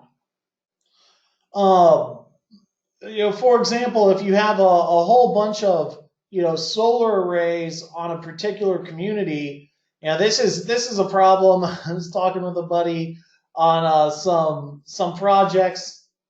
I guess I can't really say which project it is, but it was a solar planned community where every house on the street gets solar. Well, that can be a little problematic because when all the houses on a single street get solar, it starts backfeeding the grid, and not all the little nodes in the grid are capable of being backfed. I mean, if a tree falls over some power lines, it's going to start sucking electricity, through those power lines into the ground fault, and so backflowing electricity on the grid has generally been sensed as a power failure.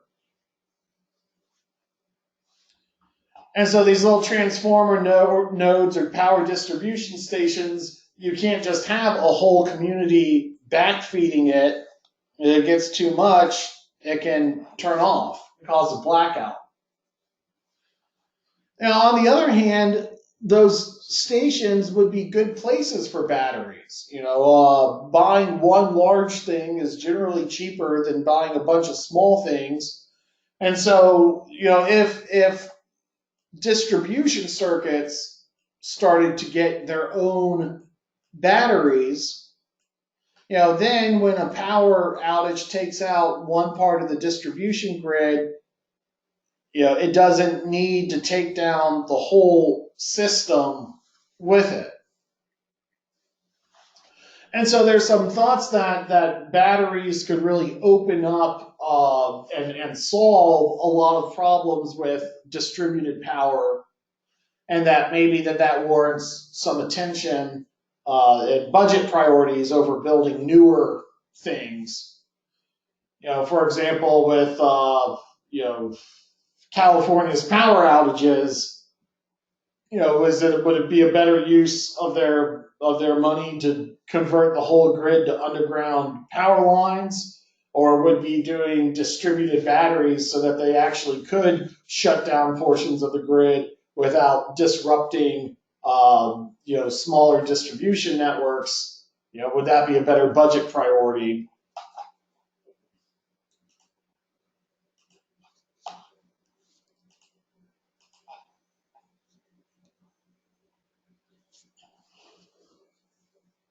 If you wanted to participate in a deregulated grid structure for electricity sales, let's say you wanted to build a solar farm and plug it into Texas's grid and start selling electricity, they have a very interesting process for that. Now, a regulated grid, you get simplicity, you get planning, but you also have monopoly.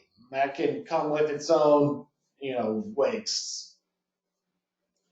With Texas's deregulated grid, the idea is that you force a lot of people to compete with each other, and whether that's too many people involved raising up prices, or will free market capitalism drive down the price of electricity, that's been a subject of debate. I think that Texas's model is starting to really play out, though. Particularly things like establishing what is fair market value for solar buyback. In Texas, you can get a retail electric provider who will buy back your electricity at a higher rate than you can in Mississippi, even though in Mississippi they're a monopoly who's required to buy back the electricity, and in Texas there's no monopoly and no net metering law. You would still get a better deal in Texas for your solar outflow than you would under Mississippi's guidelines. All right. So, we have without subsidies, without mandates, free market, driving a higher value for consumer buyback rates than what a monopoly might say the value is. There's no negotiation with monopoly. Well, that same concept applies to the literal sale of day-to-day electricity on Texas's grid. So you can have long-term contracts, but long-term contracts have nothing to do with like the weather. So the weather changes and the electric load spikes. You still have to supply your customers with power. So you might find yourself in a situation where you've contracted 30,000 customers for X gigawatt hours of electricity, and you find out from the weather report that you're going to need a lot more electricity to deliver to your customers tomorrow. And so Texas has not only a long-term contract market, but then also a day-ahead market, and then a real-time market for the value of electricity. And the way this open market, free market works is the electricity still gets delivered to the customers who need it. But if you haven't covered what you need through your long-term contracts and your day-ahead purchasing, and you come up short and you didn't figure out what you needed to buy for the real-time market, there's a settlement process where the people who can supply the electricity at that time are compensated for the real value of the electricity at that time based on these auction markets, and they get compensated back from those who did not contract out all the electricity they need.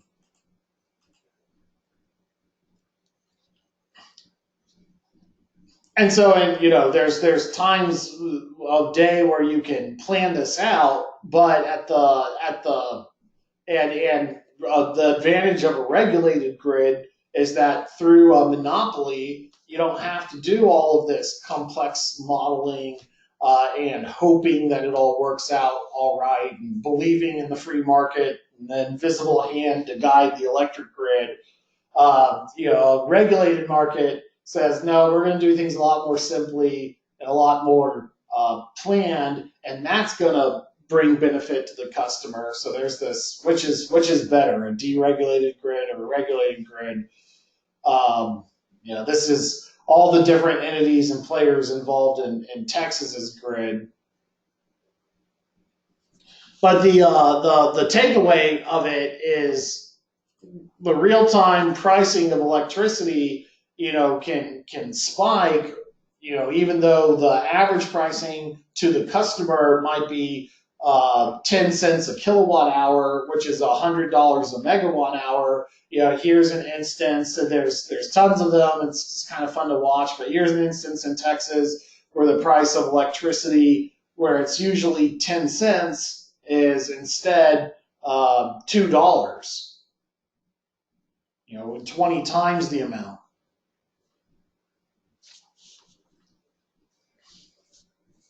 And so what I'm trying to say is you can have utility scale projects that have similar economics to commercial projects, in that the batteries are not designed to be used every single day. They're not designed to be used to load shift from peak times to off peak times. That could be a very good application of batteries, and it would require a very large battery, but there's opportunities for smaller batteries that just take advantage of very short spot market opportunities that are where the real payback is. So unlike with solar, where the goal was to kind of do 100% of a building if possible, with batteries, you don't have to go in with that mindset. It's pretty easy for a small project, whether it be at the commercial level or the utility scale level, to pencil out if you're in areas with heavy volatility in your real-time pricing, or in areas where you have heavy demand charges in general. So the question becomes, which battery chemistry is best? Old school lead acid. That's the tried and true method. Although lithium ion is now replacing lead acid. So when is the right time to use lead acid versus lithium ion?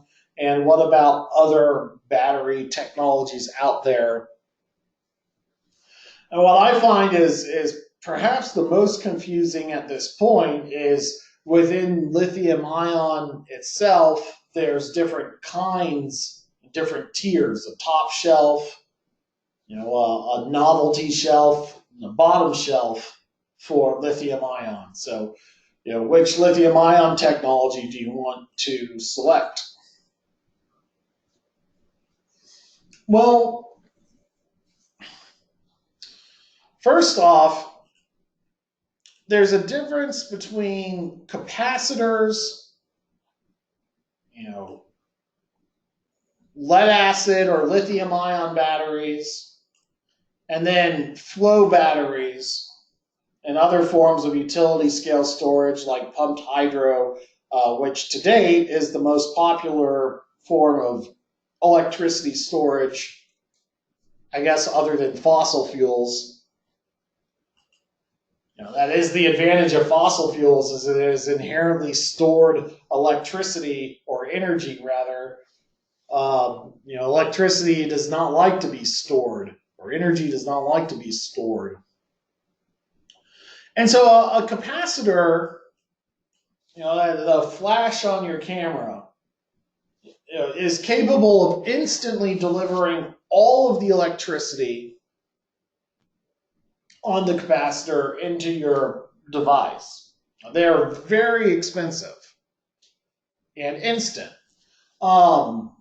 Flywheels have that instant deployability, which is more of a mechanical solution. And so if you have a storage need that is only for a few seconds, then a supercapacitor or a flywheel is capable of meeting that need. Lithium ion is a fast battery. So you hear lithium ion versus lead acid. Lithium ion is responsive. Lithium ion can be rapidly charged and discharged. Oh, okay, but there are limits to what lithium ion can do. For example, lithium ion cannot be fully discharged in a matter of seconds. If your lithium ion is discharging in a matter of seconds from full charge to complete discharge, it's because it's blowing up.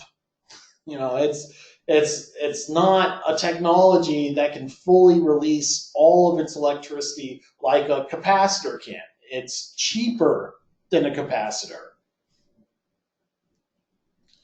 And so, what I think is perhaps the most important thing to know is what is the bottom limit of lithium ion? What is the bottom limit of lead acid, that if you try and push these technologies beyond what they can actually do, you're going to generate a lot of heat, and that even if it doesn't set anything on fire, it's still going to be very wasteful. And because it's more wasteful, that effective value of the electricity could double, triple. You discharge a lead acid battery in the course of an hour, it's all going to be heat. There's not going to be anything usable. And so, when do you have to make these kinds of decisions? Okay, well, imagine I'm doing a commercial building, and, I know that I'm going to be managing, like on this particular day here, I'm running that battery for, 30 minutes, but I actually don't know if I'm going to have to run that battery a little bit harder or not. So my battery needs to have some reserve capacity in it. So if I'm just trying to do something incredibly small and just the spikiest little tip, that might be a capacitor job. But that doesn't make sense for demand management, because I don't know if there's going to be another spiky tip right after that, or if it's going to get large or not. You need some amount of storage for demand management. Whereas if you had like a really weird electrical load that blipped your system and that caused power quality issues on your electric service, then a supercapacitor to kind of store that blip and then discharge it, over a longer period of time might result in power stability issues. Or an elevator that's going up the building and down the building in a matter of seconds, um, you would have to have a lithium ion battery that would be substantially large enough that you could charge it to not fully charge the battery in a matter of seconds. So there's in an elevator shaft, there's not a lot of space. You only want the storage capacity for what you actually need. There might be some other considerations beyond pure cost that would allow you to select a more expensive but smaller battery. And so that mindset started to really, I don't know, bother me, because I kept running into, when I started to get into off-grid homes, for example, customers saying, oh, well, you could do a larger lead acid battery bank with more storage capacity, or you could do a smaller lithium ion bank with less storage capacity. And I got really confused over, well, how do you know what is optimal or best? And what I would look at it as is, rather than which is best, look at it more like a speed limit, which is not to exceed. And the speed limit for standard lithium ion is about 2 hours of charging or discharging capability. If you're putting a load on a lithium ion battery bank that is capable of discharging that battery bank over the course of 2 hours, any load that's larger than that is not well sized for your battery. You're going to lose a lot of efficiency in that battery from heat if you try to power that load. Likewise with lead acid, it's murkier, but at a bare minimum, 6 hours, or even better, 10 hours or even more. When we get into our battery spec sheet discussion, we'll see that lead acid batteries will give you different discharge rates for how long a duration you're discharging them. These kind of discharge rates drop out when you get to lithium ion. You only see little remnants of them mentioned in spec sheets. And that's because lithium ion has less of a responsiveness issue than lead acid. Lithium ion has less of a responsiveness issue so that it can be fully discharged over a 2-hour time frame. If you fully discharged lead acid over that same time frame, it would heat up and smolder, and you'd lose everything to the heat rather than electrical production. But even lithium ion has its limits. That 2-hour limit is pretty hard for low-end lithium ion.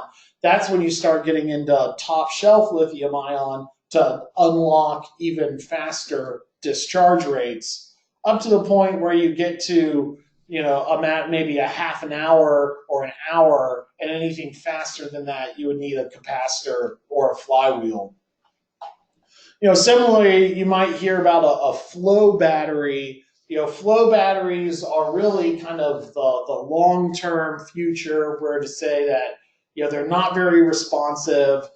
They're mainly for base load generation. So the utility wants to do a large utility scale battery. They may actually do a combination of two. They might do a large flow battery that says, okay, we're going to do this flow battery for 12 hours a day charge, 12 hours a day discharge, and it's just going to help us do some basic load shifting between peak times and off-peak times. And then separately, they may install a different battery for responsiveness to handle the more volatile peaks. And that volatility has more value in it than long-term storage. So lithium ion, for all the right reasons, is kind of the hot technology right now. It's great for demand management and high value sellbacks, where even though you might have to be a utility or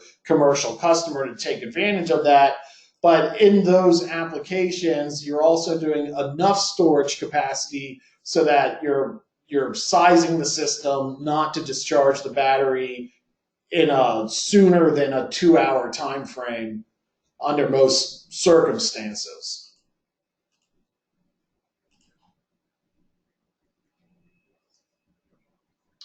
Where this conversation is heading is that today there's really only one instance where you would use a flooded lead acid battery over lithium ion.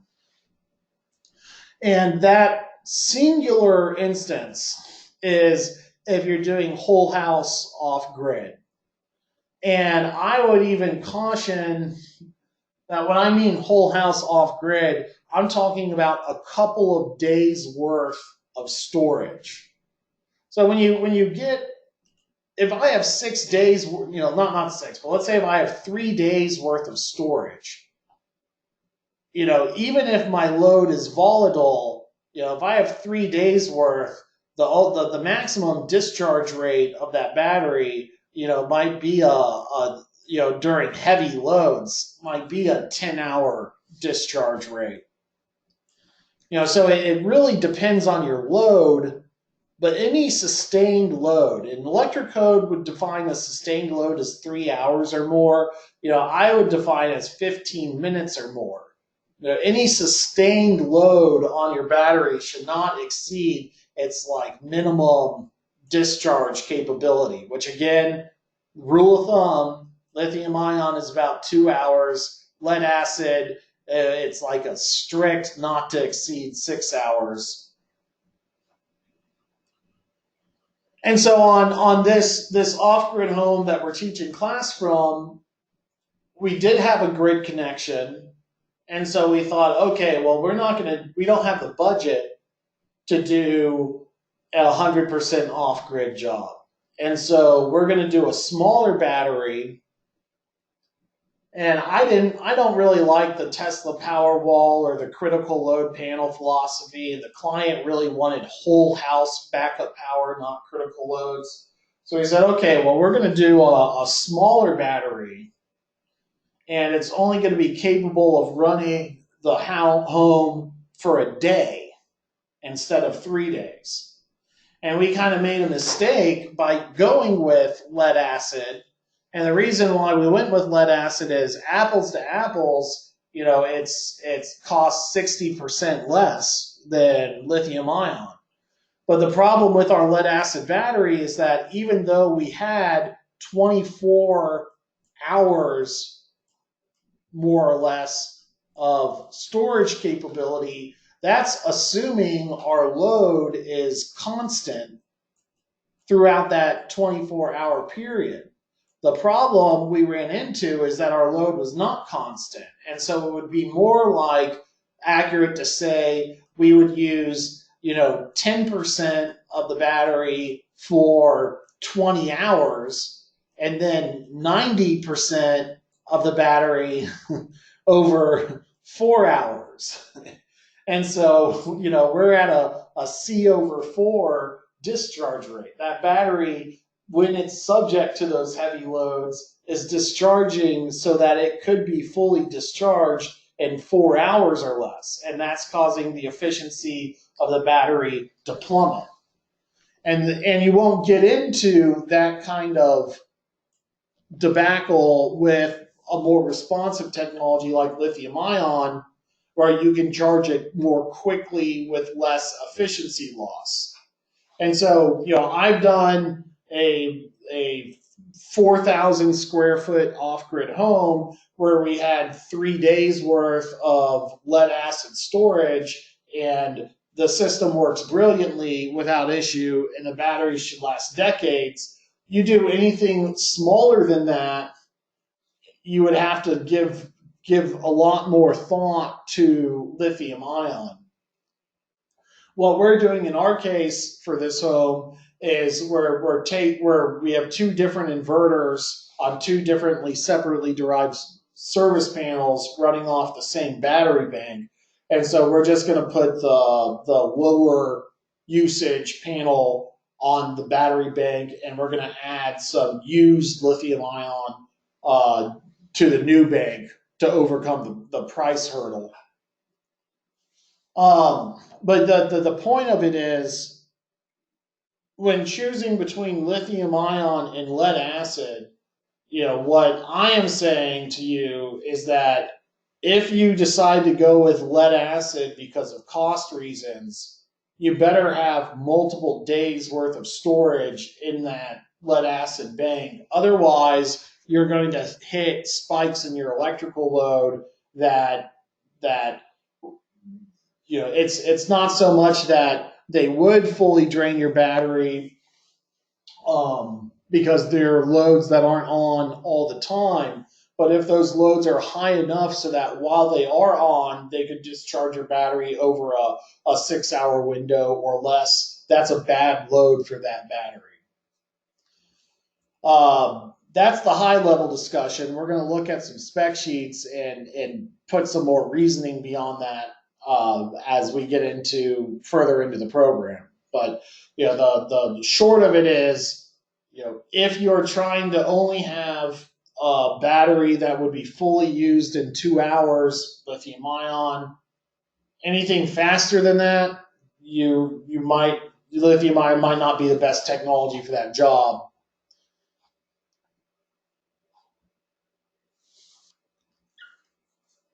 And when I say flooded lead acid, there's another kind of flooded lead acid. Yeah, it's not flooded lead acid, but it's called nickel iron. And I look at these as being very similar battery technologies. When I'm looking at flooded lead acid or nickel iron, I'm almost always seeing a unsealed battery. They do make sealed kinds of lead acid that are very popular and out there. Lithium ion is a sealed battery, but forklift batteries, your car batteries, many lead acid batteries are unsealed. So which is better, a sealed battery or an unsealed battery? I don't think we're ready to answer that yet. But what I would say is you treat unsealed batteries differently than sealed batteries. Sealed batteries you actually have to treat more gently. It's interesting. As I said, well, you just said lithium ion was more responsive. And yes, it is. So it can take higher discharges and lower discharges as compared to lead acid. But when you look at in general, a lithium ion battery, you have to be very careful about overcharging it. You raise its voltage beyond its capability, it'll swell up. The battery will actually start to deform. The reason why these sealed batteries deform at high voltage is because they're producing gas on the inside. And in an unsealed battery, that gas would come out of the battery and go out into the air. And that's kind of, you don't want all of that gas to leave the battery because there's chemicals in that gas that would normally be helping the battery operate, but that's kind of a fact of life. Once your electrolytes weep out of your battery through the gas, they will be gone. On the other hand, that's not the only thing that degrades a battery. And so conditioning a battery, applying high voltage levels to a battery can help reduce the wear and tear on it. That same high voltage that produces that gas can wreck the battery. And so, really only unsealed batteries are batteries that you can fix by overcharging and conditioning. A sealed battery, and once it starts to decline, there's not much you can do to bring it back. And so when I'm looking at lead acid versus lithium ion, I know there's a lot of sealed lead acid out there, but I'm saying at this point with lead acid, I'm going to go with an unsealed lead acid so I can do some power conditioning. Unsealed lead acid is also cheaper than sealed lead acid. And if you do the power conditioning and watering as correctly, it lasts longer than sealed lead acid, specifically because you can do more conditioning of the battery to reduce degradation than you could with a sealed battery. And furthermore, if I'm buying a more expensive sealed battery, then I'll probably start looking at lithium ion. So I think right now that lithium ion is starting to knock the sealed lead acid away from the marketplace. I think that learning about lead acid is worthwhile because the battery is less responsive, you can start to see a little bit more about what goes on behind the scenes of a battery by examining a lead acid specification sheet.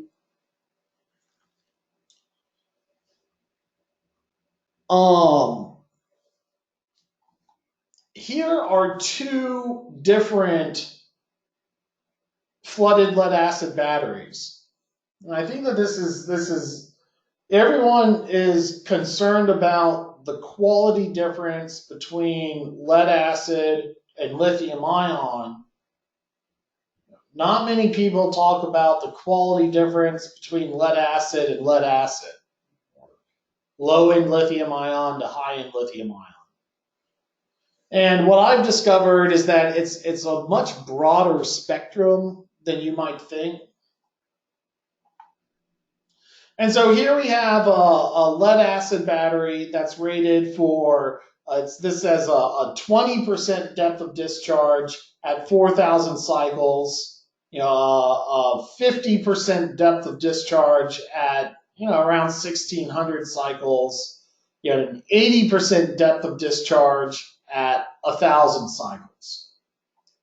Now here's a different battery that, look, at 20%, this is rated for 4,000 cycles. At 20%, this one's rated at 5,000. At 50%, we see this line start to really bend and kind of deflect right around, I'd say it starts to deflect kind of there, maybe a little more to there. And we see at 50%, we only get 1,600 cycles, whereas this line is a little bit straighter.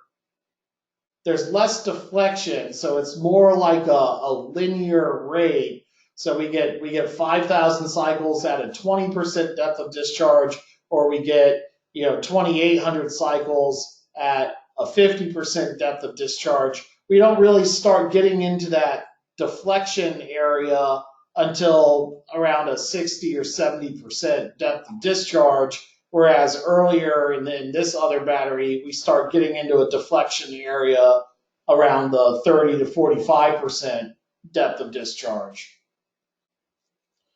Lo and behold, the battery on the left that is rated for more cycles and has less, efficiency loss at deeper discharge cycles, this battery is a better lead acid battery than the battery on the right. So the battery on the left is marketed as an industrial battery, whereas the battery on the right could be marketed as a renewable or premium lead acid battery.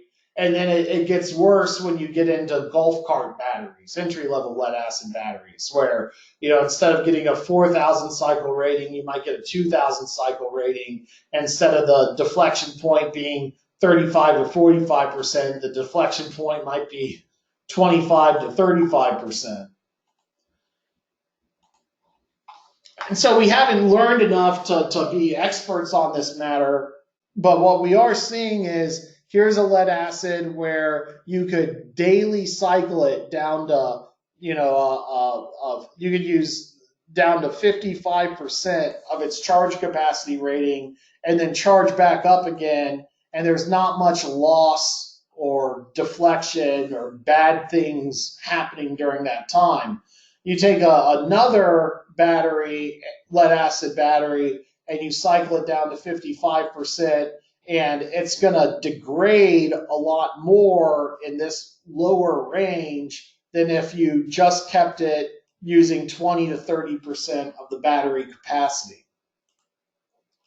Okay, so there's a few things in here that might not make sense. It's like, okay, well, what do you mean you're only using 20 to 30% of the battery capacity? Wouldn't you want to use the battery a lot more than that? Or do you have to buy that much extra capacity? I mean, if I have but the thing is, with lead acid, if I have a 3-day battery, if I'm just saying day 1, day 2, day 3, you could say, okay, well, right off the bat, I'm only, on a given day, I'm really only using 35% of my battery capacity. And that's not even true, because on a normal day, it's sunny. And so, you might be using even less than that. So on a typical sunny off-grid day on a well-sized solar system, you are only using about 20 to 30% of that battery capacity. So maybe a renewable line or a solar line is acceptable, whereas you could get away with a little bit smaller battery bank if you went with the industrial line.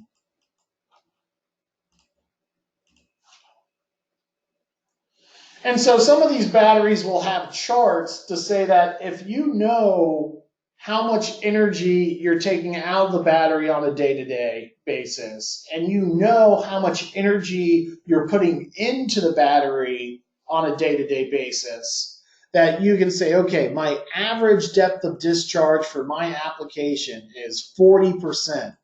So how many cycles am I going to get out of that battery? These cycle charts, these depth of discharge charts will tell you, if you know the energy usage and you know the charging capability, you can determine how many cycles you'll get out of that battery. So if one day is one cycle and I get 2,000 cycles out of the battery, divide by 365, and you're looking at a 7 or 8 year battery life. Some batteries, if you got that full 44,000 cycle rating, what that is saying is that it's implying this, even a lead acid battery could last over a decade. And it's true. There are examples of well-sized lead acid battery banks lasting a decade or more. Lost the sound again, Phil. Let's see. Is my microphone's on. I see a green light, so Phil, let me know if you're still experiencing sound problems.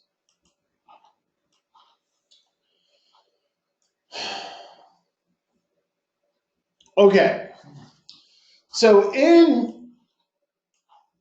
battery speak, there are a couple of different charge cycles. There's the float charge cycle, the absorb charge cycle, and the bulk charge cycle.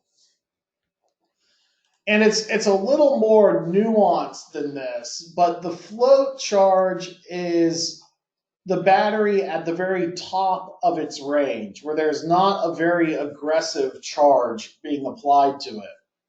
And the absorb charge relates to the mid-range, and the bulk charge is a very high charge done when the battery is closer to a more deeply discharged state. And so when I look at that, I say, okay, well, a float charge is being applied kind of towards the top of the battery. And then the absorb charge is kind of in this range where we're going from halfway discharge all the way up to the top, where we're not really stressing or straining the battery, and we're not seeing much efficiency loss or battery degradation. But down at the bottom range of the battery is where the most amount of degradation occurs. And so when your battery is at its deepest discharge state, the charger will say, okay, well, I want to aggressively charge this thing back up to the top. And then it kind of dials back its voltage chargings more and even further by the time you get up to that top of the battery.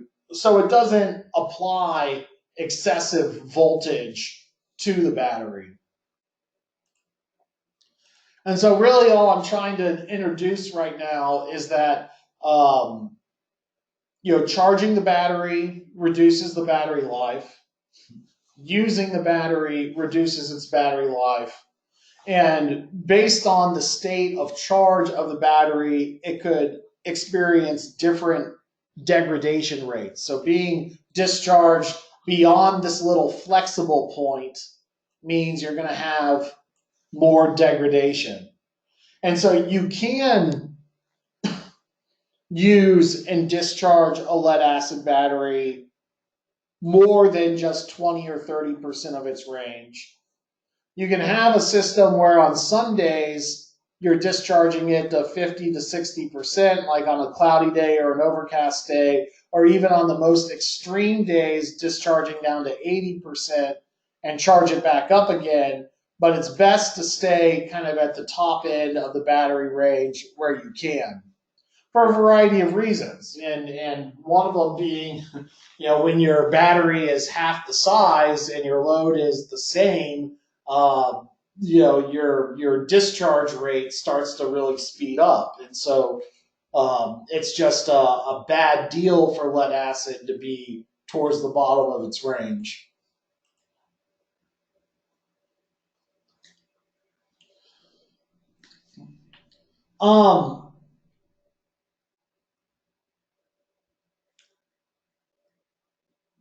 There's different kinds of lithium-ion technology. The most popular lithium-ion technology, the Tesla Powerwall, is actually kind of on the low end of lithium-ion technology. So there's a higher quality lithium iron technology called lithium iron phosphate, which the difference being it in addition to costing more money, it also has a longer life. So presumably that means more value to the customer, although it's a dilemma, because lithium iron phosphate does cost about, let's just say it costs twice the price and lasts twice as long. Is that a good deal to buy or not? There's in an exponentially growing market, there's the possibility for quality increases or price decreases to really change the value of $10,000 spent on a battery today versus $10,000 spent on a battery 10 years down the road. And so, almost like what we chose to do with this off-grid house is we said, okay, well, we're going to go with lead acid starting out, knowing that the battery will only last a few years, and then down the line, we're going to be upgrading to lithium ion. The premise being, well, let's use lower end battery technology today so that we can wait for the price drop on the higher end battery stuff tomorrow. Whether or not you can do that for your application, again, it really comes down to how you're planning on using the battery. If you're planning on using it, fully charging and discharging the battery every single day, then lithium ion's the way to go.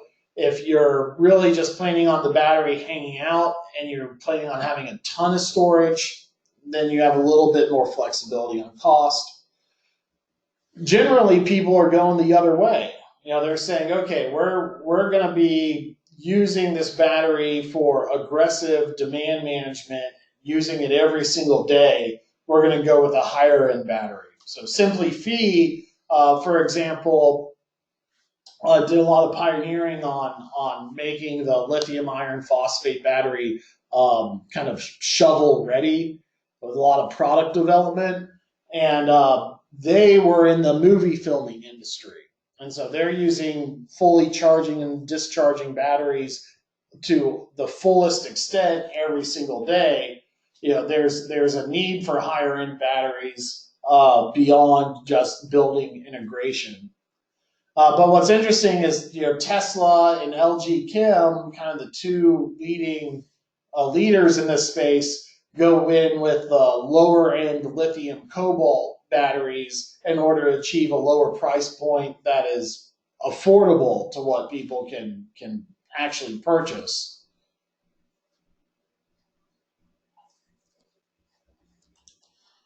And so, how do we determine the cost, do a cost analysis on a battery? Well, for one, we would let's say that we were quoted this industrial flooded lead acid battery for $210 a kilowatt hour. And let's say that we do 122 kilowatt hours, and but our home is only using, let's say 24 kilowatt hours a day on average. So our home is using 24 kilowatt hours a day out of the battery bank. Maybe it's using more from the solar array, and then the surplus from the solar is keeping the battery charged. But we can say, okay, we're using 24 kilowatt hours out of our battery bank, and so if our battery bank is 122 kilowatt hours, that means we're only using 20% of our battery on a day-to-day basis.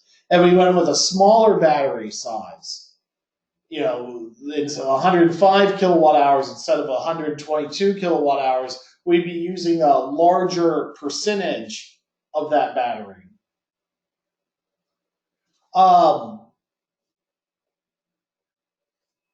The Tesla Powerwall, is rated for 100% depth of discharge.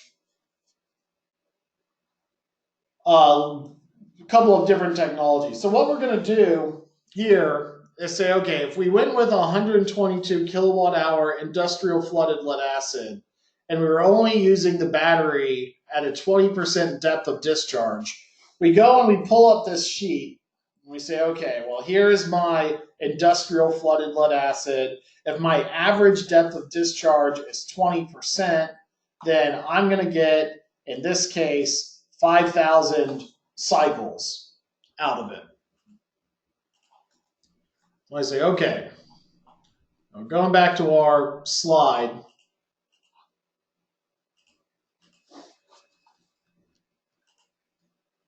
Here I have an industrial flooded lead acid, and in this chart we saw 4,100. In that last chart we looked at, we saw that it was closer to 5,000. And so I say, all right, if I want to determine the cost per kilowatt hour on that,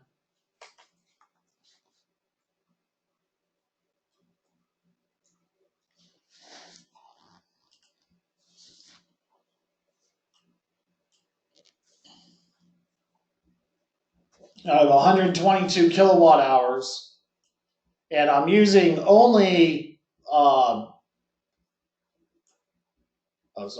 So I'm let me clear my ink out here first. So I'm spending $210 a kilowatt hour on my industrial flooded lead acid battery bank.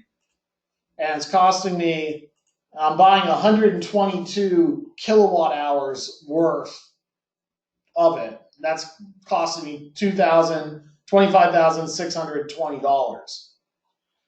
Okay, and then how many, I'm going to go ahead and put that in Memory Plus here.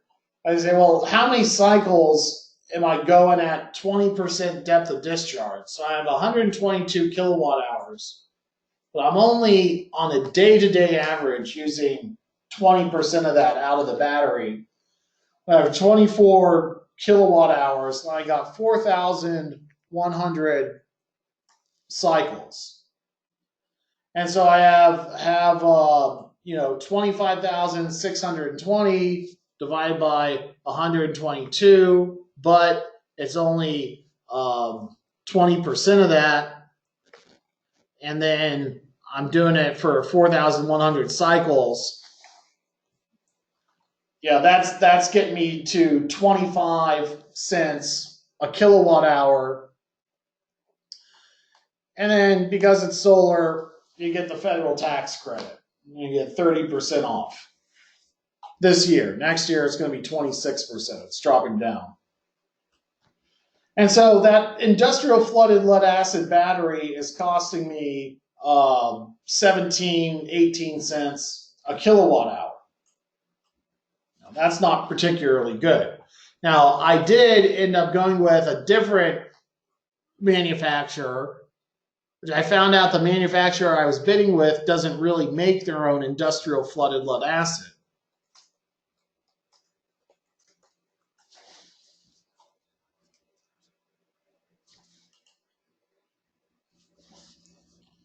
And so here we're pulling up another flooded lead acid battery sheet.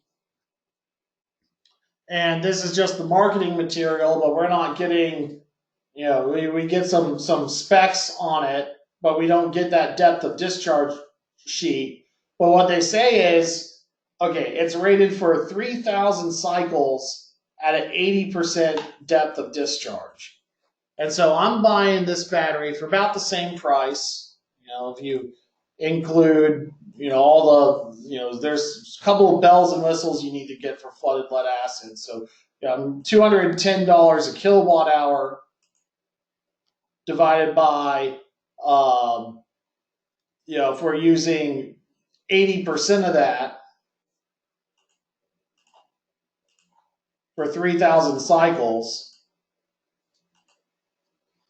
we're looking at the cheapest lead acid battery you can find is about 9 cents a kilowatt hour by the time you get up into industrial forklift batteries.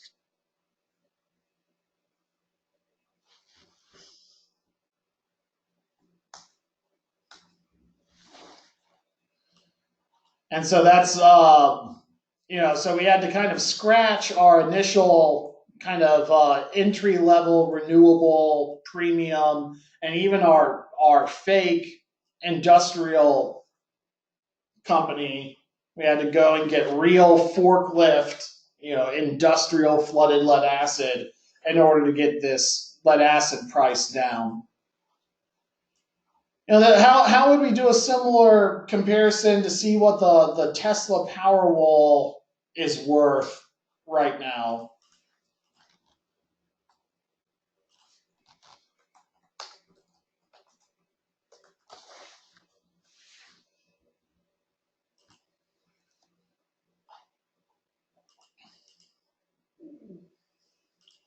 Well, taking a look at their warranty, they say, okay, this is a 13.5 kilowatt hour Powerwall.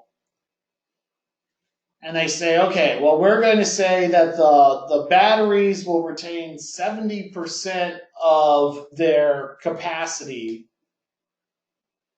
for 10 years, assuming that you're not going to throughput more than 3,037.8 megawatt hours of aggregate through it. And so let's say you installed one Tesla Powerwall.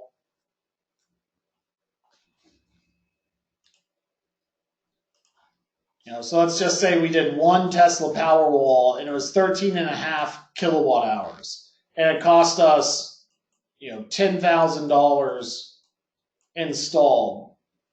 The question is, what is its levelized cost of storage? And what Tesla is telling us is they say, okay, well, we're not going to give you these depth of discharge and cycle charts, mainly because we don't have efficiency loss at more rapid rates of discharge like lead acid does.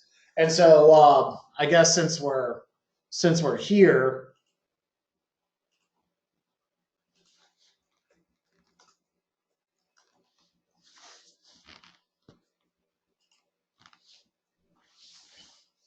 when you go and you look at the lead acid battery spec sheet, well, that's the manual.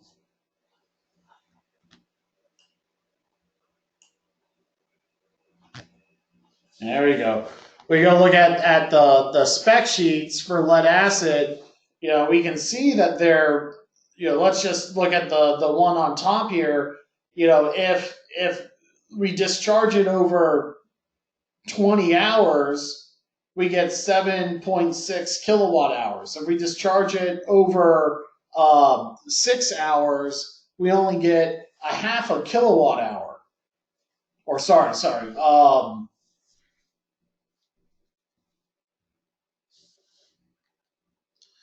Okay, so at 20 hours, we would get 7.5 kilowatt hours out of it. Otherwise, if we use it for 6 hours, we get 500 amps for 6 hours. That's 3 kilowatt hours. And so 3 compared to 7.6, we've lost from the 20-hour discharge rate to the 6-hour discharge rate. We've already lost over half of our capacity because of heat. And the lithium ion avoids that loss, pretty much altogether.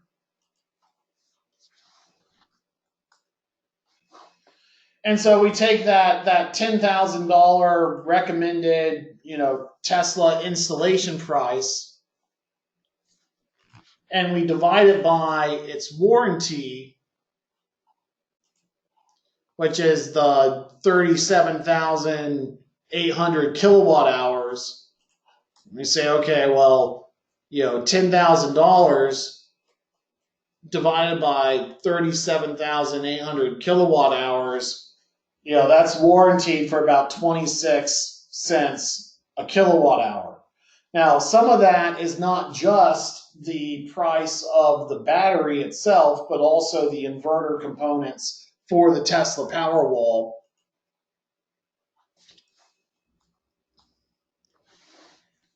And so we can say, okay, well, maybe some of that is the hardware and not just the battery chemistry itself. So what we want to do is to start looking at some other technologies. Here's lithium iron phosphate. This is a high-end Sony battery where at a depth of discharge of 74%, it's giving you a 10,000 cycle rating. And so, okay, we would take our 42 kilowatt hours, and we're using 74% of that. And so every single cycle is averaging out to be 31 kilowatt hours. And you say, okay, well, 31 kilowatt hours times 10,000 cycles is, X many kilowatt hours. So we're going to put that in memory plus. We're going to say, okay, we're going to take this $4,500 battery, and we divided by the throughput, and we're still getting a pretty expensive battery there. So I think some of these numbers are a little off in the book.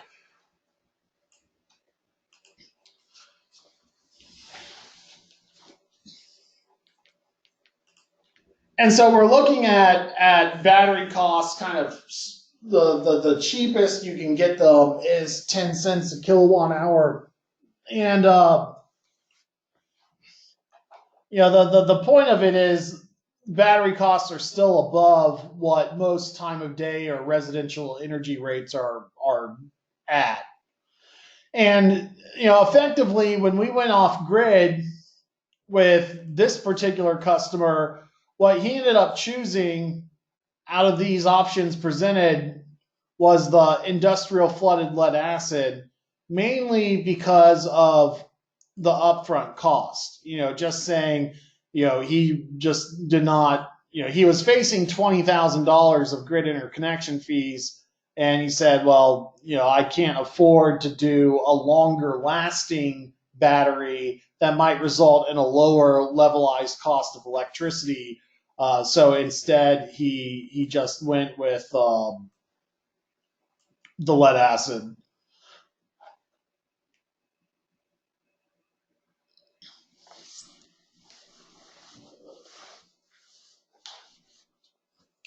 So we're going to come back, keep coming back and building upon our technology discussion.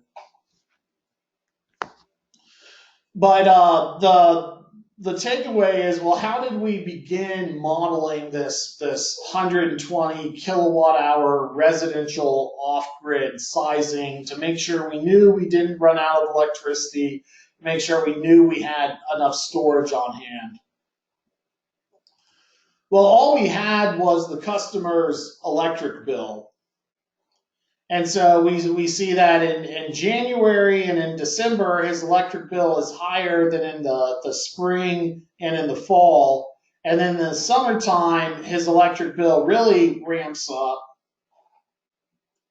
And so we see, in August and September, he's using 60 to 70 kilowatt hours of electricity per day, whereas in January and in December, 40, and less in the fall and in the spring. And so what we did is we went and did a PV watts calculation. And PV watts will give you day by day, will give you hourly production of the array. It'll give you monthly production of the array, annual production of the array. And so what we did is we looked at it as a month-to-month basis. And we said, okay, well, this is for an off-grid system.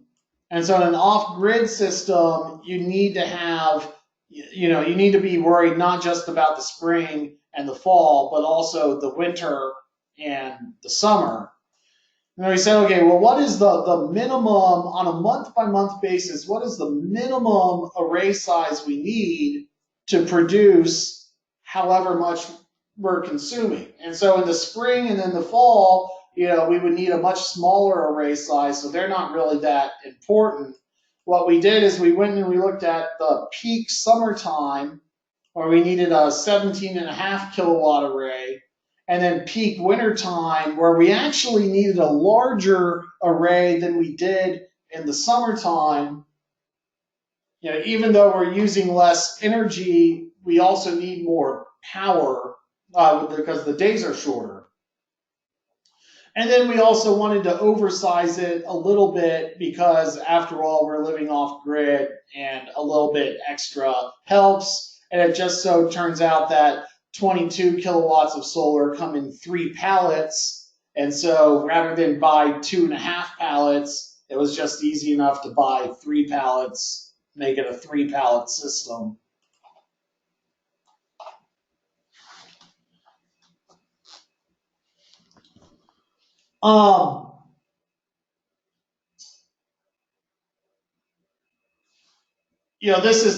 This slide just illustrates that you can do, here is a AC coupled solar array on its own, batteryless solar inverter.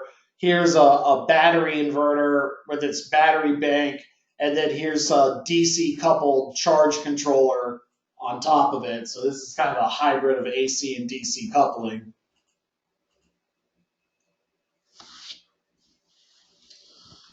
The generator we selected was actually kind of interesting. With an off-grid system, you're not really trying to use a generator that frequently. And this generator was designed for residential, what they call renewable energy applications.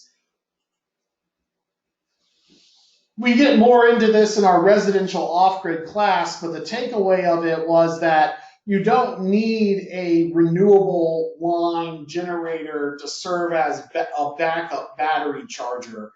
The renewable grade generators are quieter, they have better signal quality, they're kind of made for running a building full time, whereas an entry-level generator is not. It has a dirtier signal quality. So renewable generators have better signal qualities that are designed for running the building full time. Ironically, if you're running your you're building off a generator frequently and it's supposed to be an off-grid system, you probably didn't do enough solar or enough batteries. But anyway, this slide should have been earlier. Energy usage is going to vary. It's going to go up and down. It's going to spike in the evening or in the morning for your heat, and then come back down. This is how Aurora Solar does it. They take that month by month rigid electric consumption. So a lot of customers, they just have their month by month consumption. And then they have a survey of devices. What are you on? Electric water heating? Do you have a swimming pool? And they kind of mold or estimate your load profile based on how your electrical survey comes out. And lo and behold, in the wintertime, you'll have morning heating loads and evening heating loads. Whereas in the summertime, you have middle of the day air conditioning. Of course, this graph would look a little bit different if you didn't have electric heat. Let me see if I can't pull up something real quick. Let's see.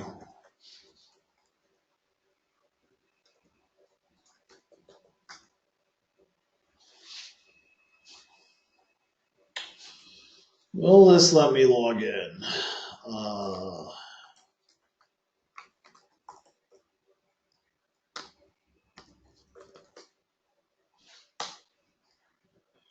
Now I'll have to talk about this tomorrow. What we have on our off-grid home is actual in-service panel monitor that records your power capacity.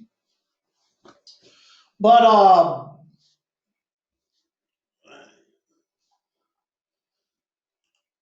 so when selecting our battery inverter, what we need is enough output capacity to manage this entire load.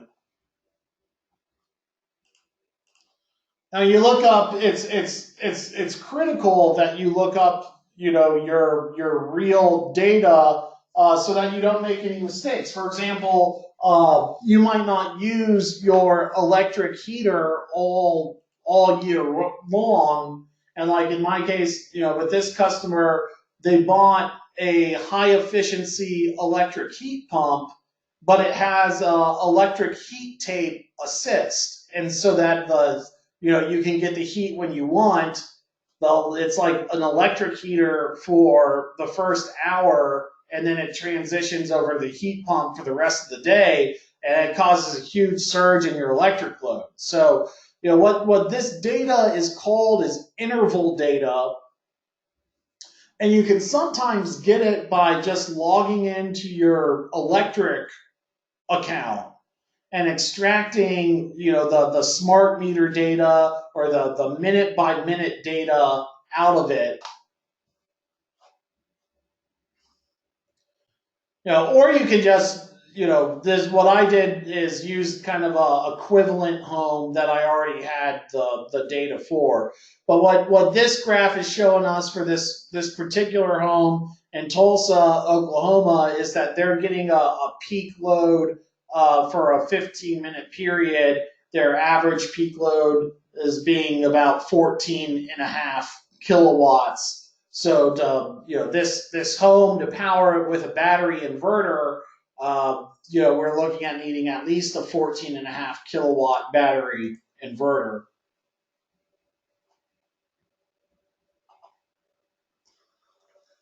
So I guess right now we're going through this 120 kilowatt hour case study and talking about what drove the product selection in it.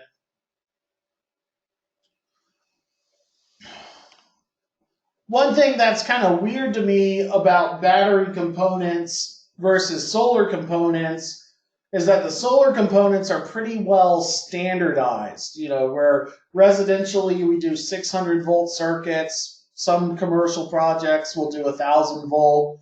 Most utility scale projects will do 1,000 volt to 1,500 volt, and you get products that are at these high voltage levels.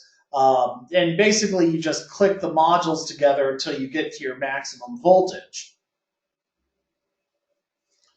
What's interesting about a lot of, well, say, residential battery banks is they're at low voltages. A residential battery bank might be at a 48 volt nominal. And so the charge controllers are also smaller. So you might select a 150 volt charge controller, and what that means is the solar circuits now would only be 150 volts, and they'd be quite short compared to what you're used to under, say, a DC coupled scenario. And so when we selected our charge controllers, we said, you know what, we're looking for true 600 volt charge controllers. So we're using the same solar circuits that we're used to on the rooftop, not short 150 volt circuits, but nice long 600 volt circuits. And it turned out that only 2 companies on the market today, even though there's dozens of 600 volt inverter manufacturers, there's only 2 600 volt residential charge controller manufacturers. There's a couple of 1,000 volt and all the way up to 2,000 volt charge controller companies in the commercial and utilities space, but it's just shocking. Whereas like every single solar inverter manufacturer on the market has a 600 volt solar inverter. Only 2 of the solar to battery charge controller companies made a 600 volt charge controller. Everything else would be more like 300 volts or 150 volts. Lower voltages means shorter circuit lengths, which means more wiring in general. So on the off-grid home, we ended up going with Schneider largely because of their 600 volt charge controller. Not to say that there's anything wrong with the other companies, and personally, I'm kind of moving away from the battery products that I currently use to higher end products like Outback. Anyway, his home needed a 14 kilowatt load, and his home needed a 14 kilowatt load, and Schneider only makes a, let's just call it, to make the math easy, a 7 kilowatt inverter. And so how do you go from a 7 kilowatt battery inverter to a 14 kilowatt? Well, you have 2 of them. So battery inverter components are not always this scalable. Generally, grid-tied battery inverters will be what's called stackable. And so if they're stackable, you can just add one on top of the other and run that data card through it, and they work perfectly with each other. But you have to be careful, because if they're not stackable, this battery inverter is putting out its sine wave, and if this other battery inverter is putting out its own sine wave and they're not synchronized with each other, then they'll fight and you'll get dirty power, and one inverter will eventually overtake the other and it can burn up your inverter. So what's more likely is that one inverter functions as kind of the master signal. And just like a solar array synchronizes to the grid, the other battery inverter comes in and synchronizes to the output signal of the prime battery inverter, hence the stackability. Now, that synchronizing is not a feature that all battery inverters need. So not all battery inverters are synchronous. The ones that are synchronous cost more money than the ones that don't.